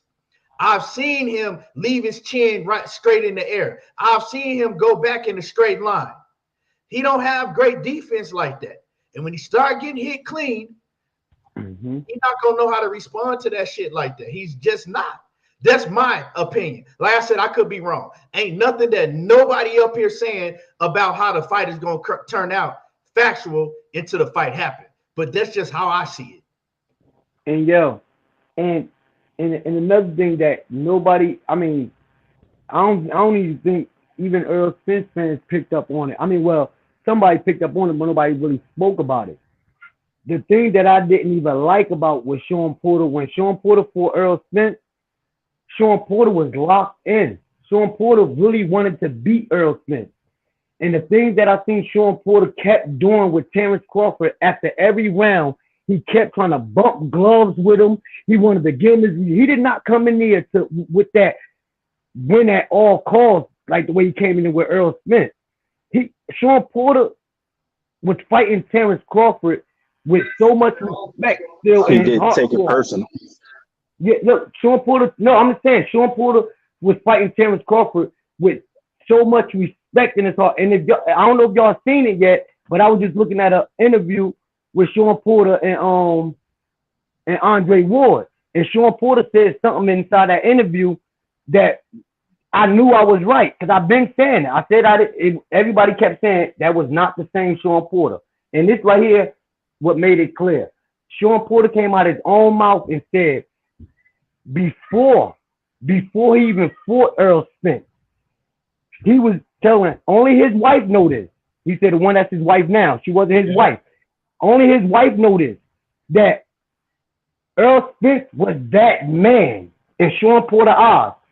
Sean Porter said he knew that fight, that was a big fight. That was basically his Super Bowl. And he said, when I knew when I was going to fight Errol Spence, I knew from that moment it was over. He told Andre Ward that God told him, you ain't done yet. And he said he was sitting there. He said he talked back like, what you mean? He said that everybody started saying, oh, because when Errol Spence got in the car accident, when everybody started saying, oh, I want to see Sean Porter and Terence Crawford. And Sean Porter said he sat there, and this mean a lot. It might don't mean a lot to everybody else. Oh, I see what you're talking about. So it wasn't no fight that Sean Porter was going for, and we all know it wasn't a fight that Terence Crawford was going for. That fight was strictly about money, respect, and the fans would like to see this.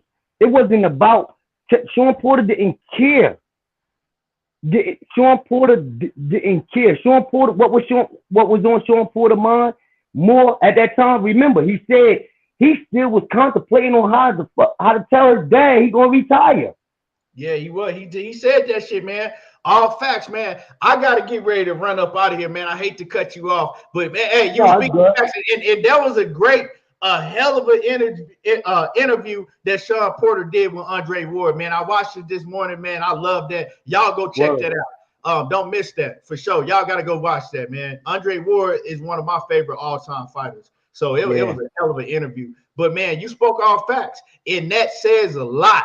That says a whole lot about Sean Porter in the fight with Terence Crawford. But like I said, man, I gotta run, so I gotta wrap it up. Let me get y'all last words real quick. Let me go to since you was cooking, let me get your last words, and I'm gonna go to my man Sweet Science, and I'm gonna get up out of here. And salute to my man KQKC and my man G5 Gabe in the building, and everybody that's in the building. Word. But yeah, well, I just want to say, it's always a pleasure for me to get on any one of y'all, especially, I got a pound for pound list. I ain't gonna be long winded every day, but look, I got a pound for pound list of podcasts, and I definitely want to let you know, you definitely in my top 5, and I'll say that because I jumped on you later than I jumped on everybody else. You know what I mean? But I ain't even got to run that list down. But I'm talking about definitely in my top 5. But anyway, I respect everything that you be doing. I respect everything that everybody that I go on and really go up on a panel and talk. I respect everybody's thing. I really love the way y'all talk about boxing, because I ain't gonna front. I was a man in the land. I'm talking to my girl about boxing. She don't be want to hear that. You know what I mean? But I do respect everything that y'all be doing, man. Like, for real, and keep doing it, man. Like, I think that it's very important. You know what I mean? And hopefully I can get on next time when you get on, because I don't catch you live all the time. I always look at.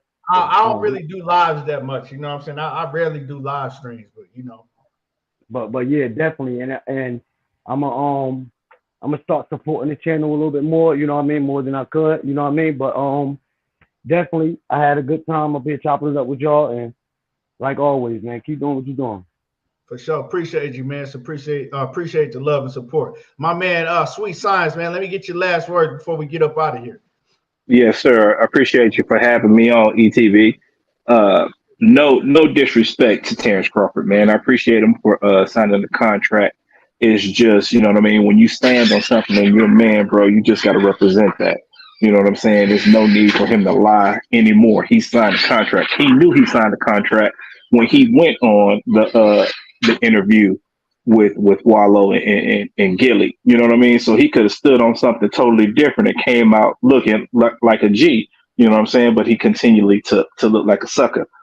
But we're gonna see, man. I'm excited about this fight, bro. I'm another one that was kind of faltering, thinking that it wouldn't happen, man. I almost gave up on it, but it's here. You know what I mean? We got 2 months, bro, and we're gonna continue to chop up and dissect it. You know what I'm saying? Looking at different avenues and different things. You know what I'm saying? I just hope to get a true Terrence Crawford fan with great insight.